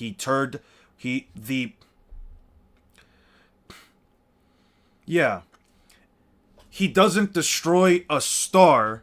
I know it says right there, he very simply destroyed that star. He didn't actually destroy the star. He planted a chakra seed. The chakra seed grew and it absorbed all of the energy from the planet.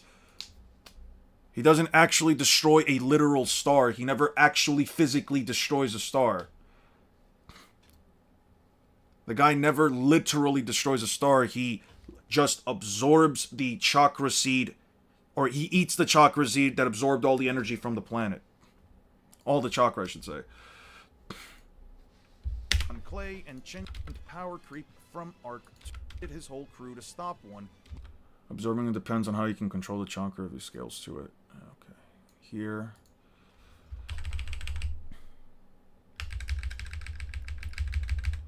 Okay. We got that.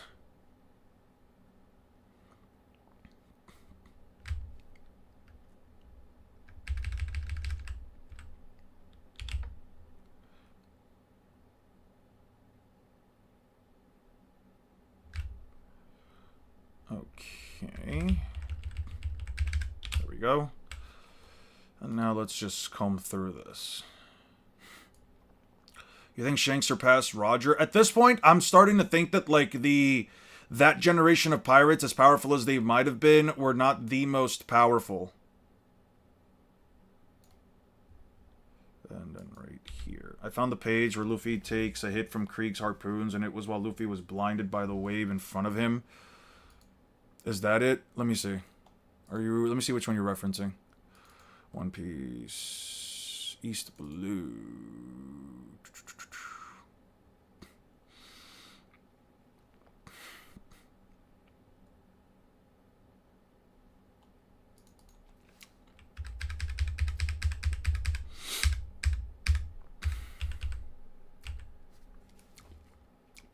No, not that one. I'm not referencing that one. Well, for one, I would say this one right here. No, not that one. Not that one. My bad.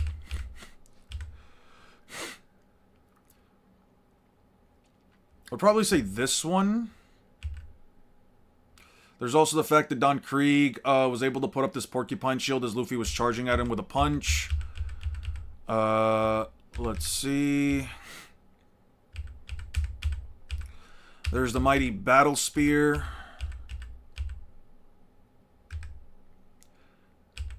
Luffy should have been able to get away from the explosion like he did in Punk Hazard instead of taking the hit since it was only just an explosion.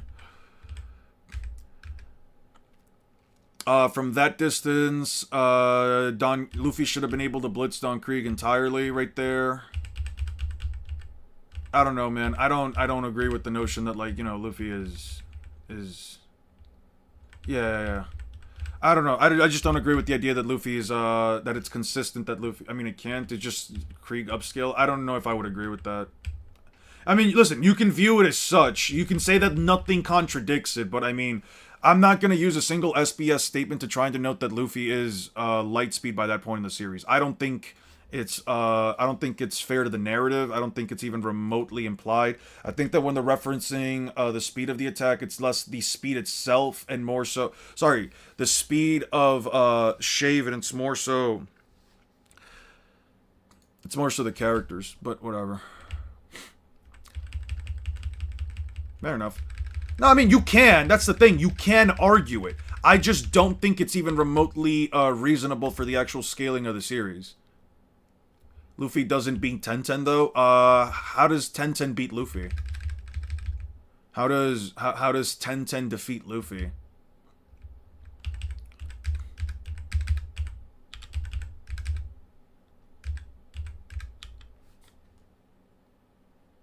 Fuck me. All right, whatever. Right here. Do this. Tenten is universal. No, she's not. I mean, you can believe that, but she is not. Objectively speaking, she is not. But you can believe that. Right here. Separate that.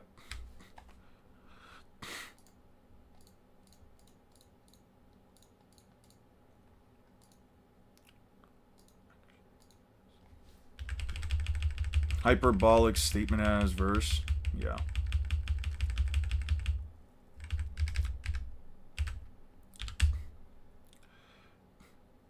Just JJK, bro. Don't get rage baited that quickly.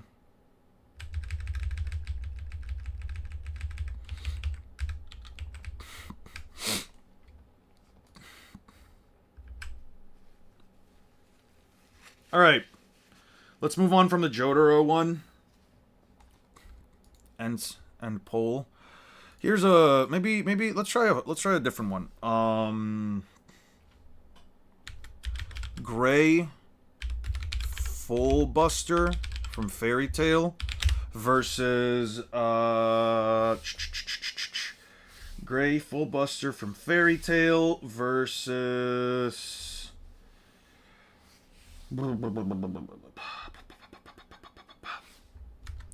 S Death.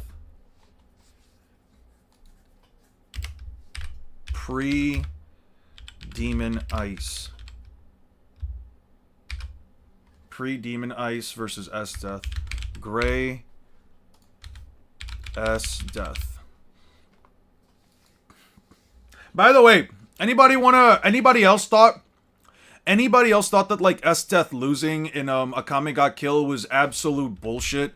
I think it was bullshit. Me personally, I would say that S Death losing was bullshit because she basically said that they froze an afterimage in time. How the fuck does an afterimage get frozen in time? It is not a physical thing. It is nothing more.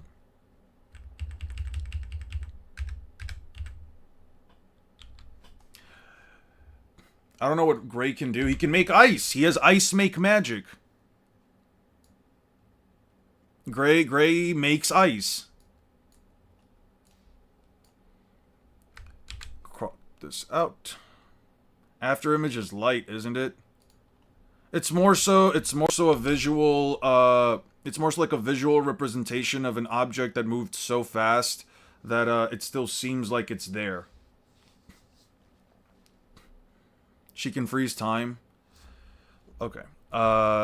Let's group this together, and now we'll make it smaller.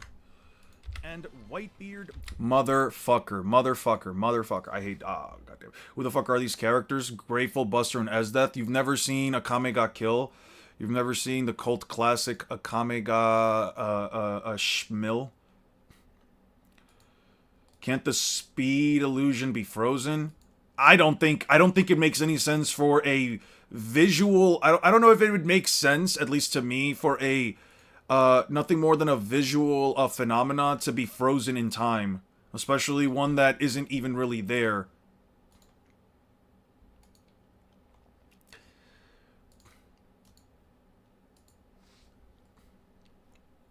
Whitebeard both creating island-sized tsunami. Oh, I didn't need this. Wait. Ah, shit.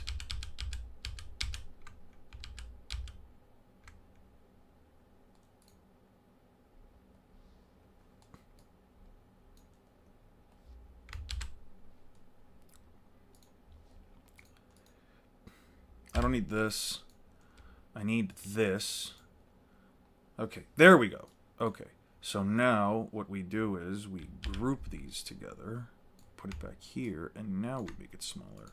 And Whitebeard both creating island-sized tsunamis and later on splitting the sea.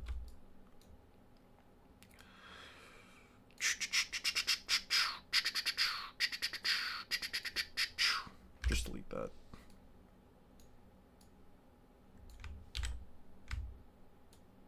No, I can't even do that. The seas.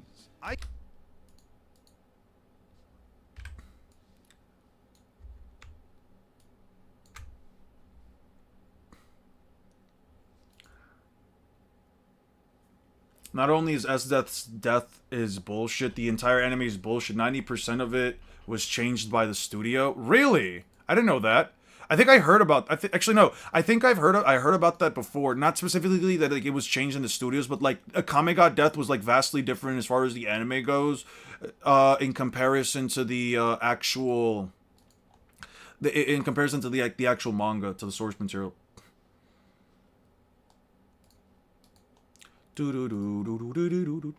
you think Don Chinjao beats Nagato? I think if Nagato takes a hit from Don Chinjao, I think he's getting broken into pieces. Nagato does not have anything that puts him at Continental. I don't have a reason to believe that he would be capable of beating Don Chinjao. I think that if he throws the planetary devastation at Don Chinjao, I think Don Chinjao literally smashes that thing into pieces. Literal. I mean this in the most literal and honest sense possible. I think planetary devastation gets cracked in half by Shinjao. It just gets shattered into pieces. Planetary devastation is not that impressive as far as One Piece goes. I cannot answer that for you because I have never read the manga for Akame ga Kill, so it's not necessarily a fair take on my end to tell you that the anime or the manga is better over the other. I don't think that I could genuinely give you an answer on that without without me not having first interpreted the manga on my own time, which I haven't obviously done. The seas. I could go into detail about the post-time skip, the obvious power cliff in regards to Luffy now calling light. What about my slow, guy? I'm gonna put it like this. one-shotting a pacifist. Okay, Ryan, I'm gonna put it like this. Like, Don Chinjao can split a continent that is tougher than metal. Might Guy is not continental. Might Guy has no feats that make him continental. Might Guy has no statements. He has nothing. Besides the fact that you can already argue that by sheer virtue of combating somebody like Luffy and keeping up with second gear Luffy in post-time skip would not only make Don Chinjao also faster than Might Guy, the fact that he can split a continent that is tougher than metal, he could just split that thing wide open with a single strike. Meanwhile, Guy's best feat is I don't think the ice continent is even the continental in size. I mean, you can believe that, but you have nothing to even remotely back that up. And we know that there are islands in One Piece that are absolutely massive in size, and some of them even the sizes of countries. Actually, no, a lot of them are just straight up the sizes of countries. So, yeah. Yeah, he doesn't really need amps. Well, he needs armament hockey at the very least, but it's armament hockey, dude. Yeah, I don't have a reason to entertain the idea that, like, if Might Guy used Night Guy on Don Chinjiao, the most that would come out of, like, Don Chinjiao's interaction with him,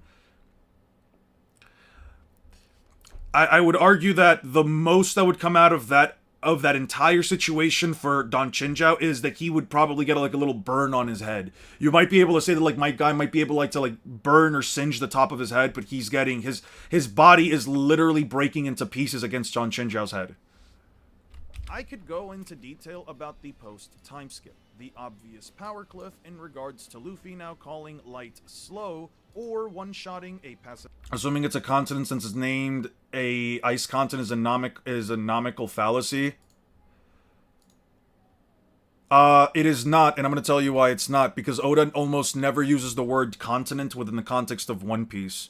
Like, there are very few examples within the entire context of the series that even remotely implies it, and the reason why you're objectively wrong, Tamari, under every facet of logic and reason, is because A, you're using your own personal bias to say that A, it's not a continent, or it's not a continent in size, because you just don't have anything to actually back that up, but B, and this is actually the most important part, the author quite literally, objectively, under every facet of reasonable interpretation, uses the literal kanji for continent.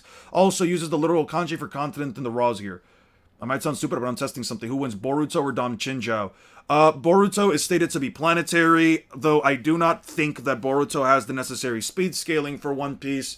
If you're talking just raw attack potency versus raw attack potency, you can give it to Boruto.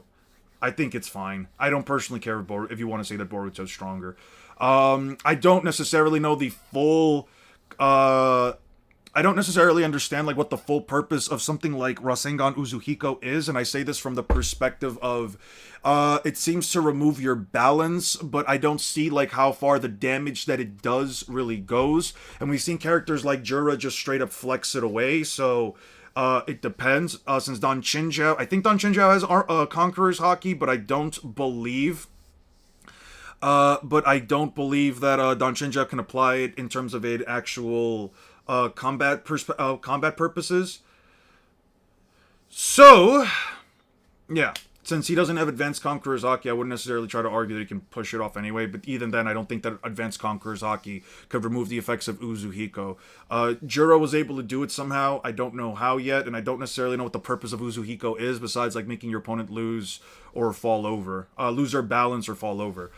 Yeah. Oda uses the term continent maybe like 2, 3, 4 times within the context of the entire story. I'm just gonna tell you straight up, if you don't think it's a continent, even though the objective Japanese kanji literally translates to continent, that's us on you.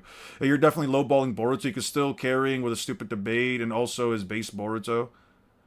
I'm not lowballing Boruto, I'm giving him the bare minimum he should be granted. That's not lowballing, that's giving the fairest low-end interpretation, and I think, honestly, if you view that as a lowball, I mean, you're allowed to, but, I mean, it's not. But you can believe whatever you want to believe. People usually think that I lowball their characters, specifically because I go with the lowest end scaling possible, but that's because the lowest end scaling offers the least amount of interpretation on my end. I give the characters what they are supposed to be given. I don't give them more. I don't give my guy island level because he shook an island, when in fact shaking the island did nothing. All it really did was just make a giant ball of air that all it did was just take out a single jutsu. It doesn't necessarily translate to attack potency, especially since the turtle island wasn't damaged. I don't give Madara planetary because he doesn't have an objective planetary feat that doesn't go beyond just the scale of the jutsu and not the actual attack potency of it, since it doesn't do any actual damage. Like, all I'm saying is, yeah, you can view it as low ends if you, as low balling if you want, but, I mean, I don't know how you get Boruto up that much higher. The obvious power cliff in regards to Luffy now calling light slow, or one-shotting... can rip someone to pieces. The secondary effect is in case they survive. I mean, when is it shown to rip someone into pieces? I don't recall this. Maybe it did. Maybe it did happen within the chapters, and I just didn't. And I just don't remember it right now. But I don't know, man. Or one-shotting a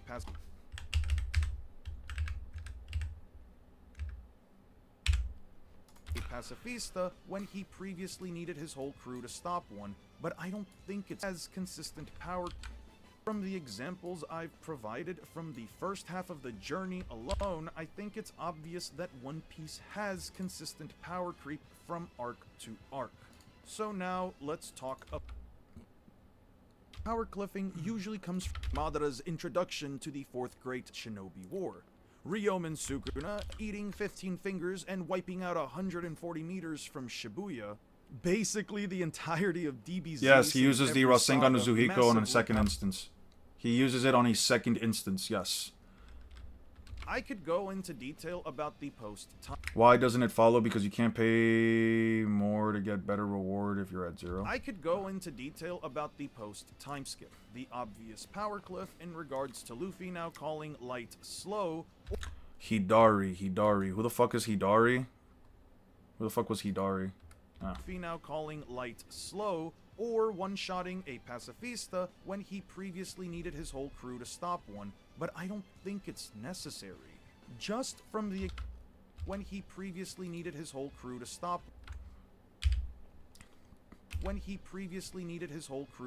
one, but I don't think it's necessary. Just from the examples I've provided from the first half of the journey alone, I think it's obvious that One Piece has consistent power creep from arc to arc. So now, just from the examples I've provided from the first half of the journey alone, I think it's obvious that One Piece has consistent power creep from arc to arc. So now, let's talk about Kaido. Without going into too much detail about Don Chenjiao and Don Sai,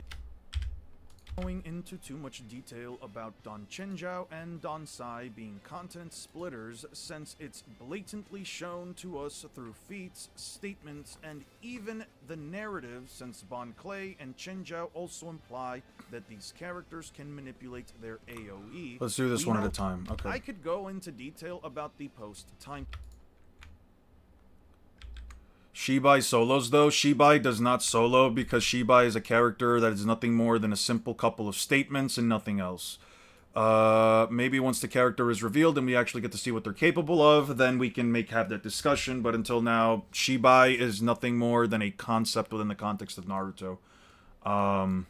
Yeah. The character literally just is nothing right now. Shinju Sasuke, that's Hidari. You're saying it ripped him into pieces? Can you give me the chapter for that? The obvious power cliff in regards to Luffy now calling light slow, or one-shotting a pacifist. The obvious power cliff in regards to Luffy now calling... I think I'm just gonna use panels for this. I don't think I need anything else. Punk Hazard, Fishman Island. There we go, Fishman Island.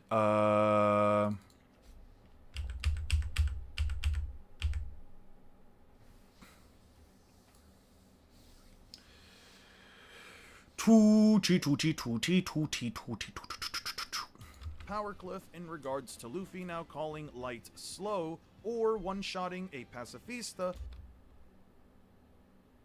As it's shown some feats from him? No, it's not. There's not a single feat. Yeah, Shibai, objectively speaking, has no feats.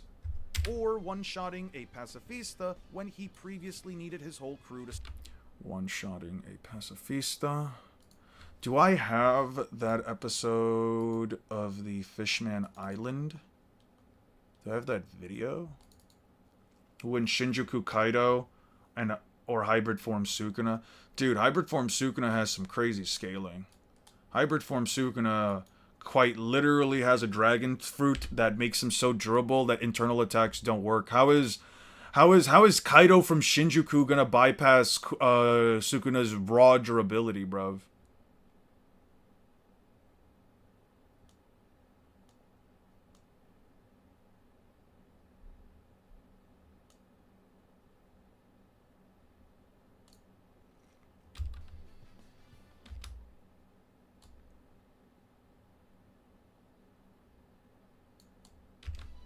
Okay. Okay, let's edit. Whoop. Yep. Let's do. Whoop. Whoop. Yep. Yep. Yep. Yep. Yep. Yep. Yup. Yup. Yup. Yup.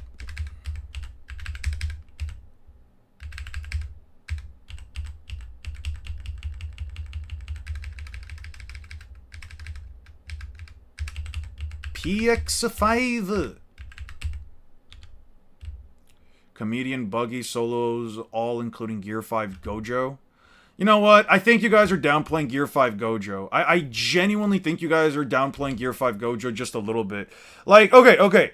Listen, Hollow Bajorang Purple is not an attack that, like, okay, I get it. It didn't have the best destructive capacity feat within the context of the story. But, like, it was clearly more impressive than Hybrid Sukuna's fucking Flame Dragon world-cutting slash. Come on now, guys.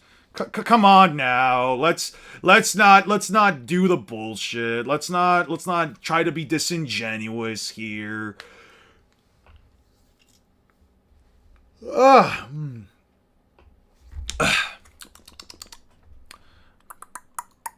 right. Don't you mean Kit Kat Gojo? Why do you gotta call him Kit Kat Gojo, alright? Just because he lost to Hybrid Sukuna does not mean that Gear 5 Gojo is a fraud. You guys are just haters. You guys are just massive haters. You guys are just terrible, massive haters. What episode do the Straw Hats beat a pacifista? 402.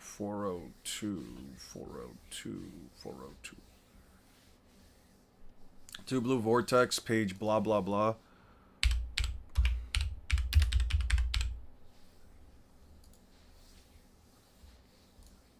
Chapter 12. Sure. Cool. / about to grab Sarada. Rasengan. Wait, hold on. One. I don't know why they look like dolls to me. Do they look like dolls to anyone else? I don't know. It's just the face. Like the face. I think it's like the face that I don't like. 1, 2, 3, 4, 5, 6, 7, 8, 9, 10, 11, 12. You said 13, 14, 15, 16, 17, 18, 19, 20, 21, 22, 23, 24, 25, 26, 27, 27. Cool. Damn it, just a bit short. It still ain't perfect, but it's now or never. Okay. Cool. It still just seems like a Rasengan. Fantastic. Cool. So that's what it does. It's less impressive than I thought it would be. One Piece characters, when they cry, don't make fun of Boruto when you're a One Piece fan. What are you talking about? Let's not talk about One Piece characters when they cry. Don't make fun of Boruto when you're a One Piece fan. Who the fuck are you talking to? You said you wanted to debate. I'll respect your decision. Okay. Cool. Your goat Luffy is water level? That's funny. Luffy is water level, guys. You heard it here first, folks. His faces when they crying. I mean, have we not also seen Naruto characters cry? What is this, like, weird fascination that people have with, like, trying to make things sound, like, far less impressive just because, like, oh, somebody started crying? Like, don't get me wrong, I don't like Deku because he's a crybaby. I don't like Deku because he's a crybaby at times, but that doesn't also mean that, like, oh, man, he cries for everything.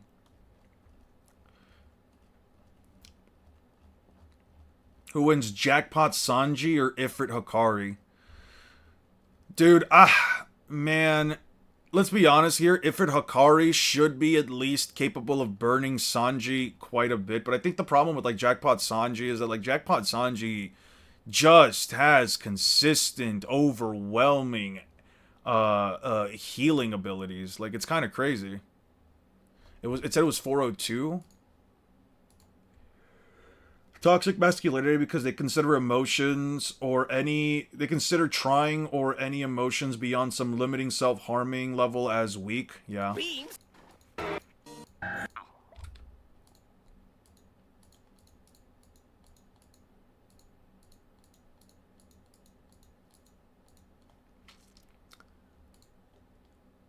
I think it's the next episode then.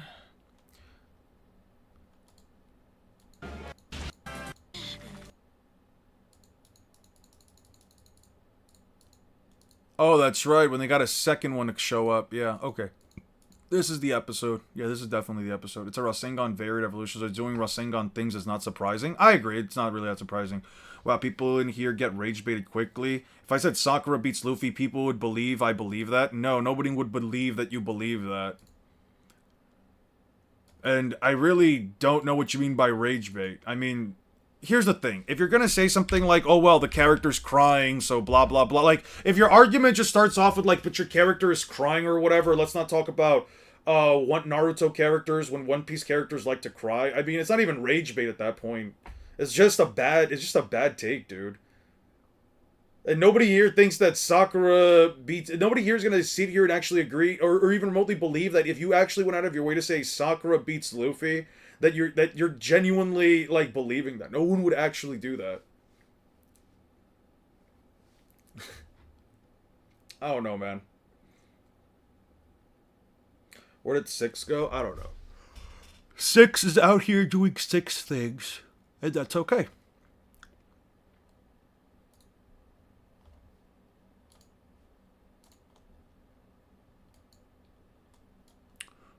Brother, what if Mahoraga adapted to cursed energy and evaporated himself out of existence, just becomes invincible? That'd be crazy. I don't know who the fuck is stopping Mahoraga at that point. I mean, at that point, you can't even really summon the thing, right?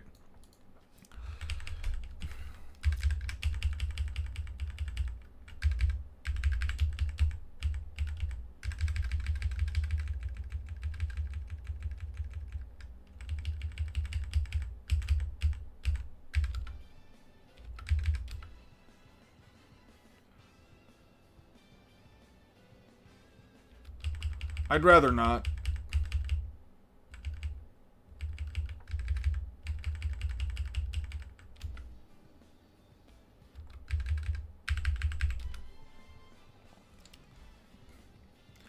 Sailor Diamond, don't. Are you really Sailor? Don't try to ask what Sakura's AP and speed is. The guy literally said that he doesn't even believe it. Come on now, man. It's not. It's not that serious.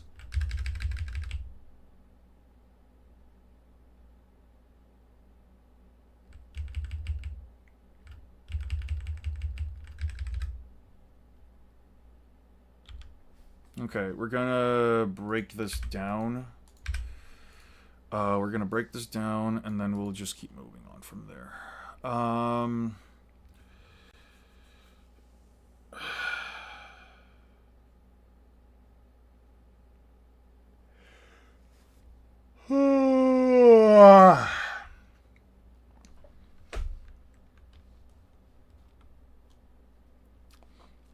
You guys think Gray would beat Esdeath? I think that's fine. Yeah.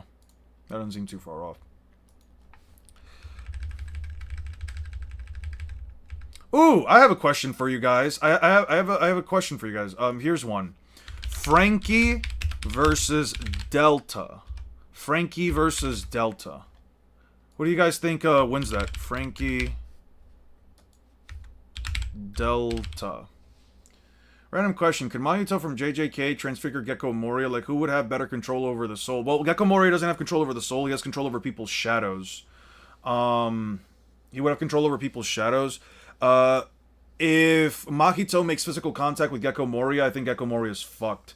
I don't necessarily know, like, how Gecko Moria taking Mahito's shadow would necessarily affect him. Because it wouldn't change his shape or size. It is a scientific name for the common bean. I know, because I looked it up once. I think I looked it up once off stream.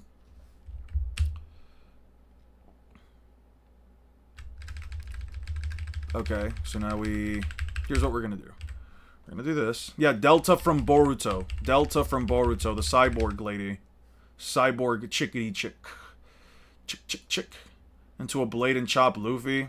Versus 15-year-old Luffy, it could be a cool fight. I would not say that that's a cool fight. Besides the fact that now we have to argue Sakura is going to perform a technique to fight that she never has done in order to fight. We're also using, I guess, what would be an unquantifiable version of Luffy, since Kuma showed up a year before Luffy set out to sea, if I remember right.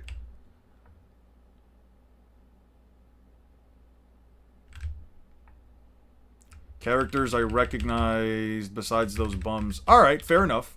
I guess you could view them as bums. Does Moria not say the soul and shadow are tied, hence Nightmare Luffy? I don't know if he said that the soul itself is tied, though. I guess you could say the personality is tied to the soul. You'd have to remind me. You'd have to, like, look into it. Stop splitting up your text. It makes your points disconnected.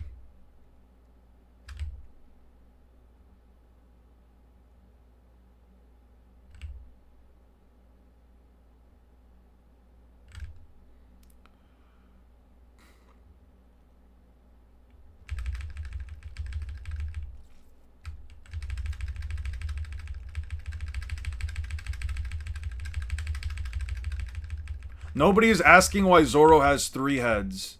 Nobody at all is asking why Zoro has 3 heads. That's funny as hell.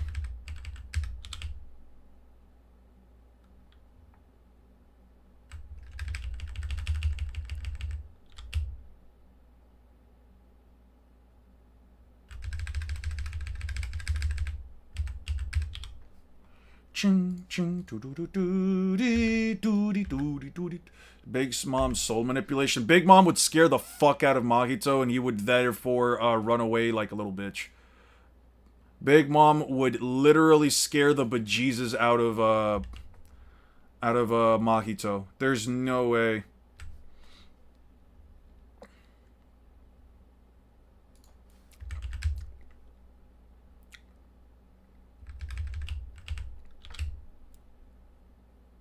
What do you mean Zoro at bare minimum has 2 just like any other mem, so in that image he actually has 4. The fuck are you talking about? I don't know. Sakura focused chakra into a blade. I don't know the exact page, but I've seen the GIF pretty often. She did that once to help to save Naruto's life, though. She did that once to literally just get inside Naruto's heart. She never does that for combat purposes at all. I'm not saying she can't do it. I'm saying I don't know why why one should entertain the argument that she would do that in a fight.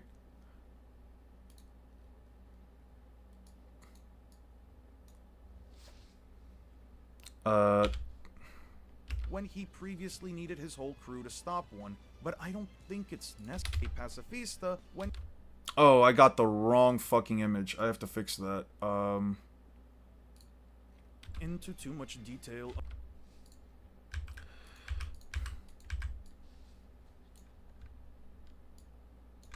When he previously needed his whole crew to stop one, but I don't think.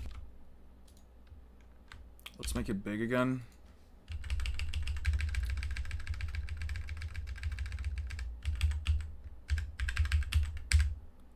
Separate it there.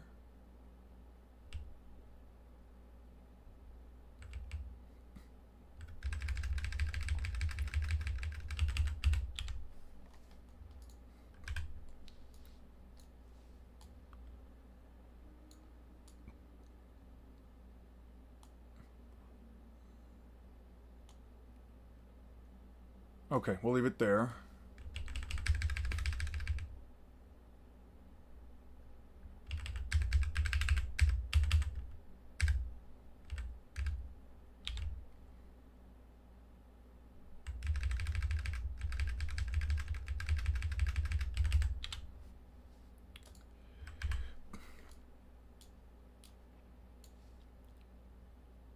Group. When he previously needed his whole crew to stop one, but I don't think it.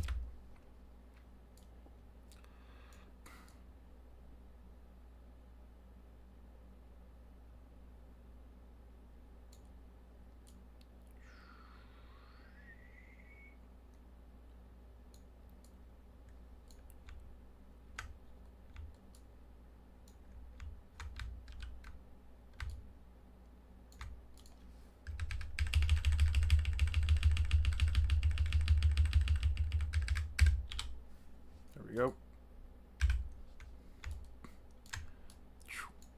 Calling light slow, or one-shotting a pacifista when he previously needed his whole crew to stop one, but I don't think it's necessary. Just from the examples I've provided from the first half of the journey alone, I think it's obvious that One Piece has consistent power creep from arc to arc. Was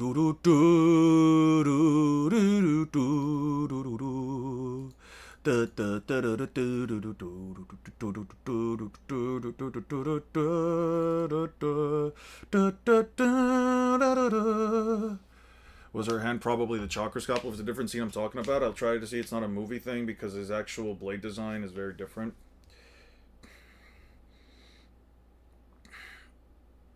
If we ever do a verse debate, I offer to promote the D&D verse. Maybe such a debate can involve people picking their favorite and strongest characters to base their arguments on.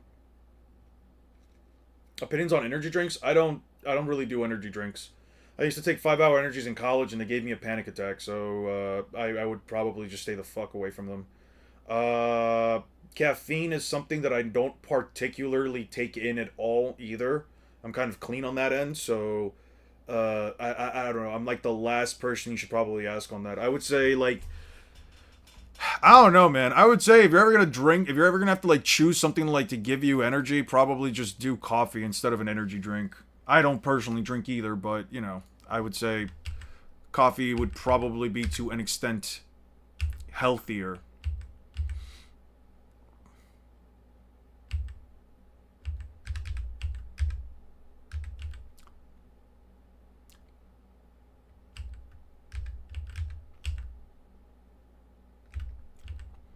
I think we'll use this. Help Esdeath versus Brook. Brook should speed blitz Esdeath on every instance possible. Esdeath should easily be should easily get speed blitzed by Brook.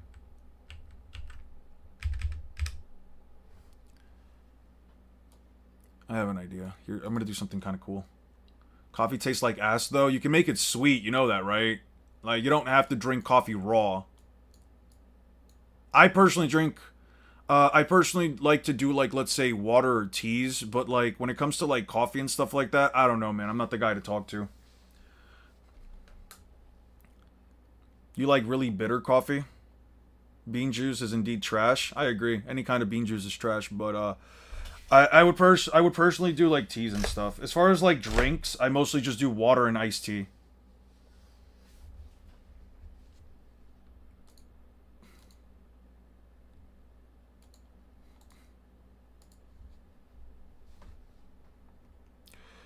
Let's make the smaller here. Let's make this smaller here. Let's make it tinier. And then let's move it up.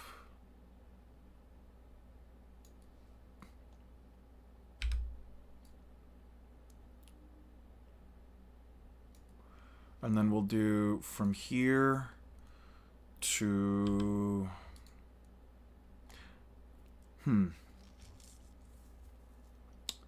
I put honey in coffee. Honey's not bad. Honey isn't bad when it comes to coffee.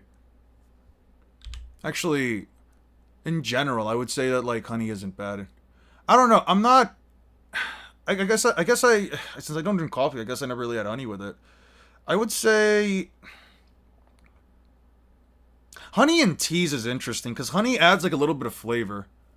What is Esdeath freezes time beforehand while Brook asks about you-know-what? I mean, if you think that, like, Esdeath just for whatever reason goes out of her way to use her, like, what's it called? Her trump card? If you think that, like, Esdeath goes out of her way to use her trump card, like, immediately, I mean, sure then, but how long can she hold her trump card for? That's my question. How long can she, like, honestly hold it? Because I don't know. I haven't watched Akame Got Killed in long enough that, like, I personally wouldn't know. Yeah. And then what we're gonna do here is we're gonna add this fade right here. Alone, I think it's obvious. Ooh, this is gonna look nice. It's gonna look very, very nice. Okay, so now we have that. So now let's make this smaller as well. Let's...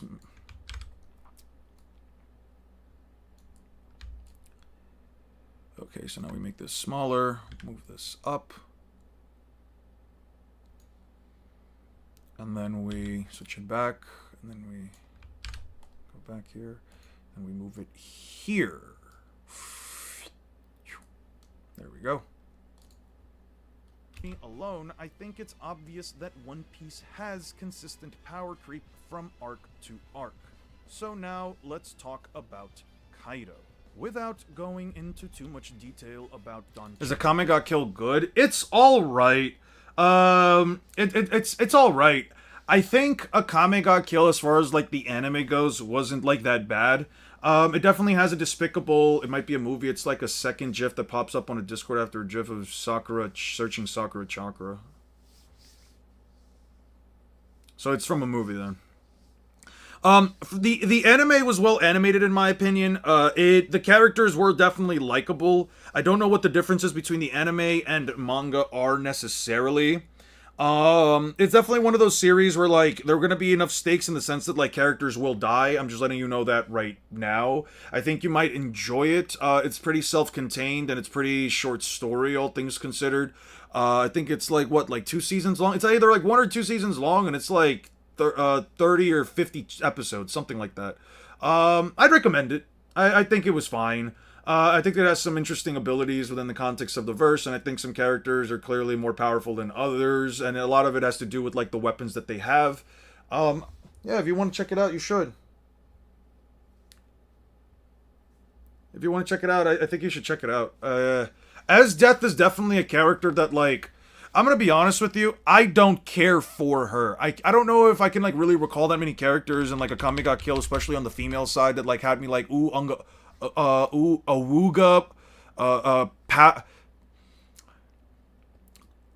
don't know, man. I don't know if, like, I would say, like, there are a lot of characters in here. This bitch is definitely on the crazier end. Also, whenever I see a character wearing a hat like this, especially if it's a woman, I'm automatically turned off. I don't know why. Something about these hats, something about, like, these military uniforms just don't do it for me. Yes, big booba, I know, but, like, yeah, you guys do whatever you want with that information. She freezes time for 5 seconds. About Gate and Rosie. Gate. Akame got killed.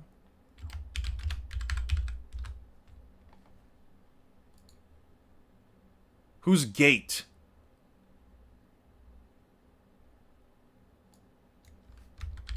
Rosie? Who the fuck is Gate and Rosie? Who the fuck are they? I don't know what you're asking. I don't know what you're asking me about.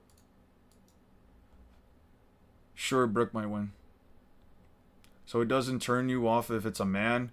Well, for starters, I don't like men in general, so it would never turn me on to begin with. So now, let's talk.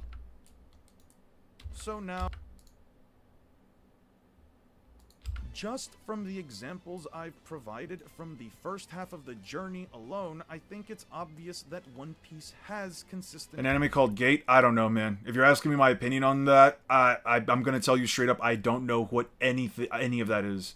If the anime is called Gate, I've never seen it. So now, let's talk about Kaido. Without going... Okay.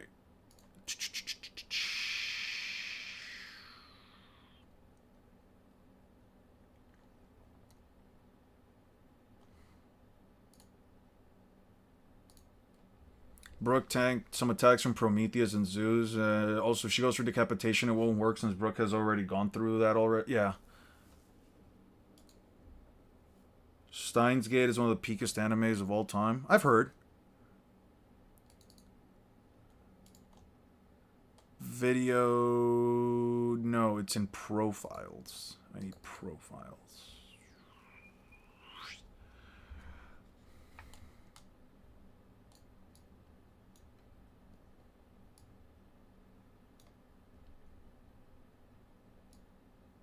So now, let's talk about Kaido. Without going into too much detail about Don Chinjao and Don Sai. How would Mahito touch affect Brooke? Well, he can physically manipulate the contours of Brooke's souls. Brook's soul does seem to be that of a skeleton. He might actually be able to give Brook back maybe skin and teeth. Sorry, not skin and teeth, skin and muscle. He might be able to argue that Mahito can give Brook back his body by reshaping his soul, though I'm not exactly sure. That's one of those, like, weird interactions, because, like, Brook is just bones, so, like, it would Mahito manipulate the bones themselves. But Brook should be way more powerful. He should just straight up be more powerful.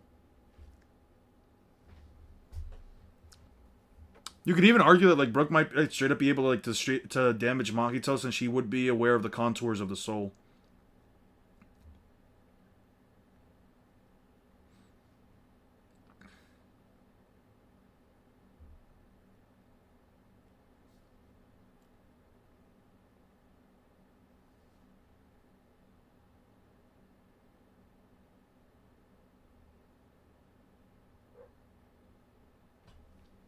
If Mahito couldn't manipulate bones, he couldn't turn people into raisins. That's also true.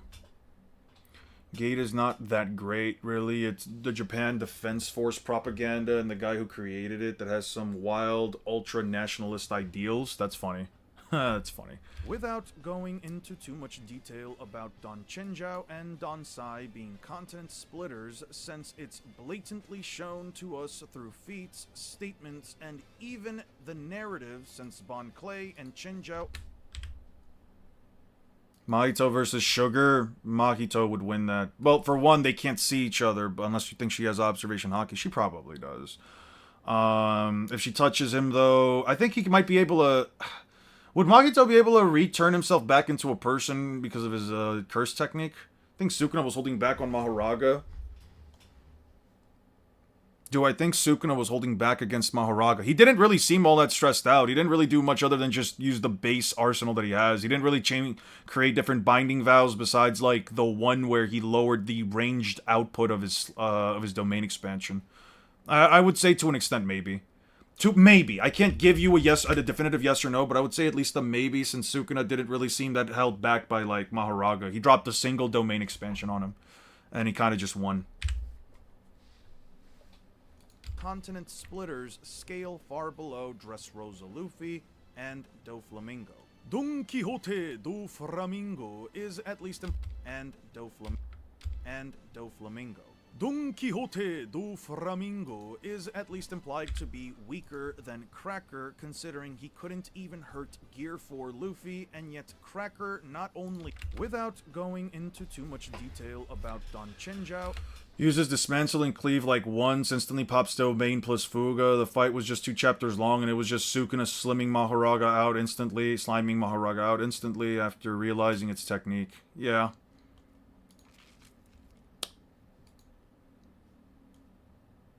Is that a technique for Mahoraga, or is it just like the inherent capabilities as its Shikigami?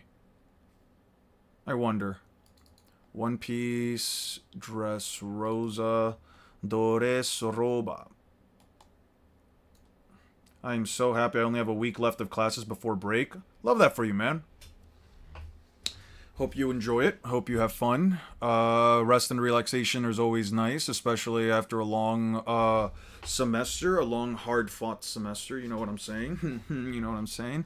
Anyway, choo. It's not called a CT, but Mahoraga itself is a CT, so yeah, but he's not a CT. Mahoraga's...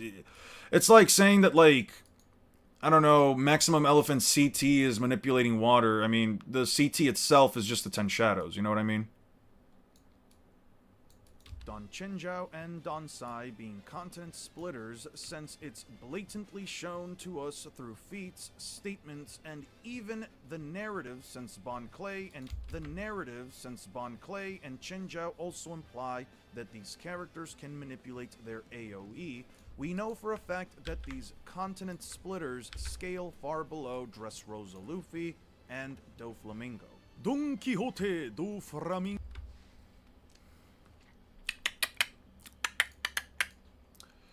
Let's see. Don Sai versus Battle Wiki. Sai. He does have a cool thing. Yo, bro really splitting his leg open. Holy.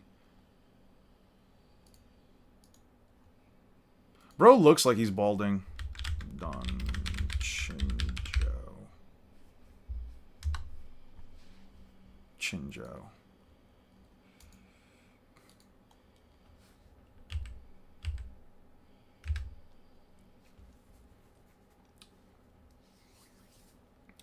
Don Quixote do Flamingo will be streaming Ace Attorney with us, doing our best to voice act. Oh, that sounds like fun. Best of luck, guys. You guys think that Frankie... Holy shit, you guys really think that Frankie beats Delta? Sure. I'm cool with that. I'm definitely cool with that.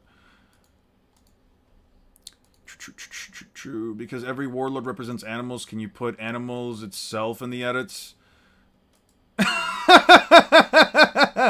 Let me see something real quick. Flamingo.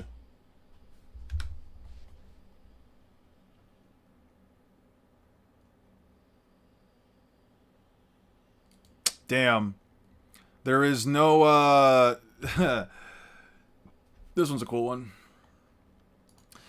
There is no image. I need like a completely opened image of Don Quixote do Flamingo. Sorry, a flamingo. You said look up pig?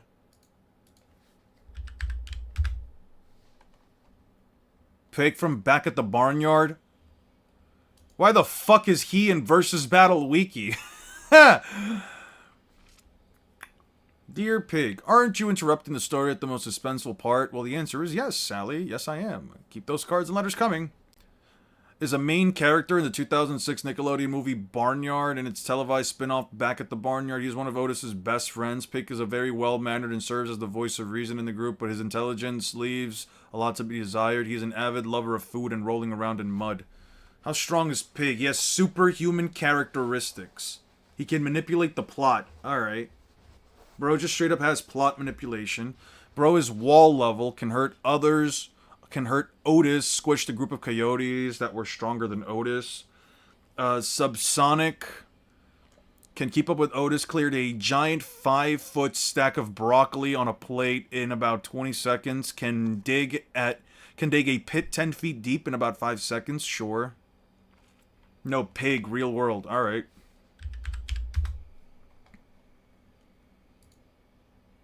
I'm crying. I am actually in tears, first of all.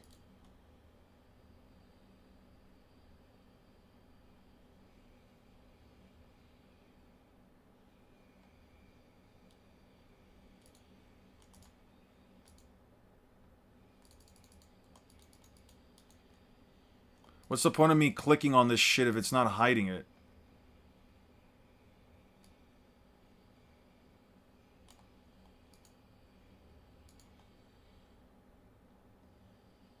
Well, what's the point then? Yo, adblock sucks, dude. Try this again real quick.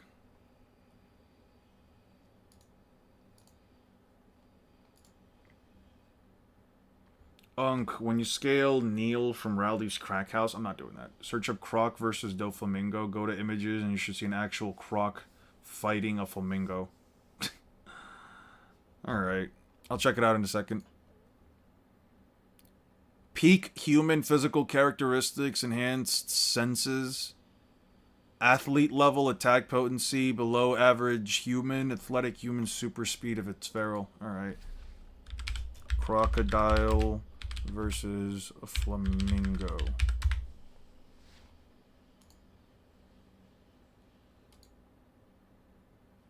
I'm crying.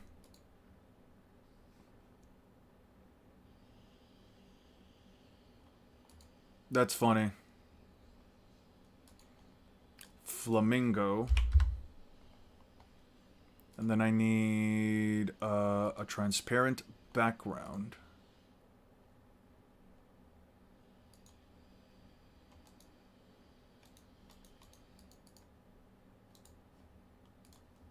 I really hate that it does that.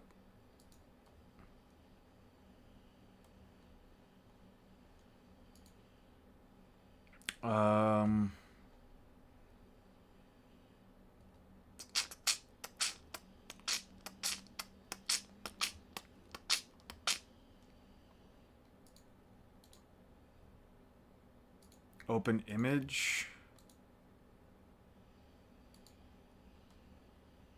You know, flamingos are kind of like a lot scarier. Let me try this real quick. Let me see if I download this image. Save as PNG, and then we go content miscellaneous. Let's just see it real quick. Is it gonna have the white background?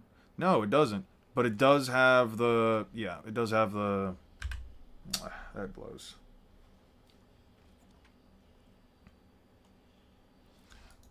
Clay and Chinjiao also imply. Okay. Well, that was fun. Anyway, back to this.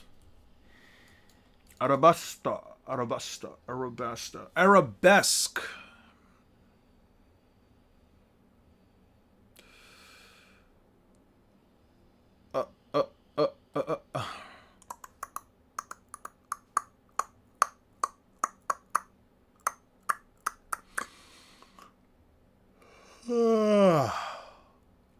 Right here. A goose is more scarier than a flamingo, to be honest. I agree. I hate all large birds, though. Large birds suck, man. They're either scary or super fucking territorial and they're assholes. Personally, I'd fuck up a goose, though. We know for a fact that these continent splitters scale far below Dressrosa Luffy and Doflamingo. Don Quixote do OE, we know for a fact that these continent splitters scale far below Copy. Paste. Scale far below Dressrosa Luffy and Doflamingo. Don Quixote do Flamingo is at least implied to be weaker than Cracker, considering he couldn't even... Cracker.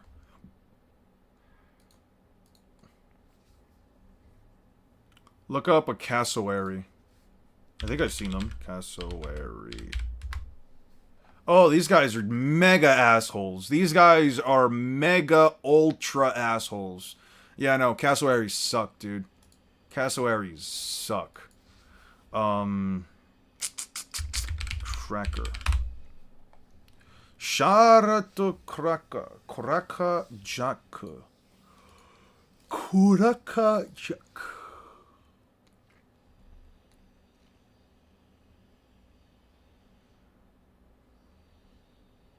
Look up a shoe bill and hear how it sounds. I've seen shoe bills; they're fucking huge. But guys, let me get through some work first. Please, let's just let me get through some work. I think we spent too much time chatting about that, about all that other stuff from earlier. I just want to get through this. Charlotte Cracker, who cares?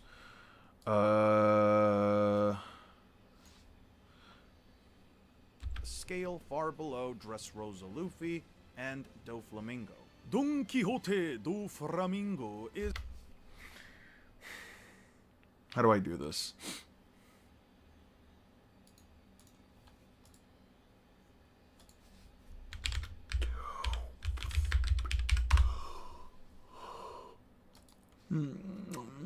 They are from Australia. Everything there wants to kill us. I agree. I would like to go to an island near Australia for the sake of meeting quokkas. I love quokkas. They're like one of my favorite animals. Them and red pandas. But like, man, I don't know. I don't know, dude.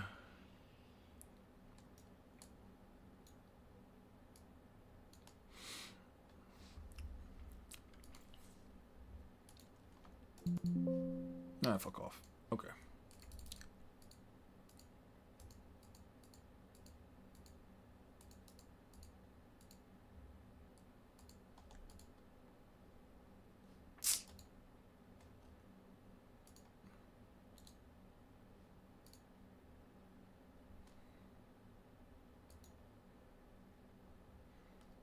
Red Panda glaze, valid glaze, by the way. I agree. Red Pandas are amazing. Anyone who says otherwise is objectively speaking incorrect. You have no love in your life. You must genuinely hate all that is good and kind and tender. But yeah. I don't know, man.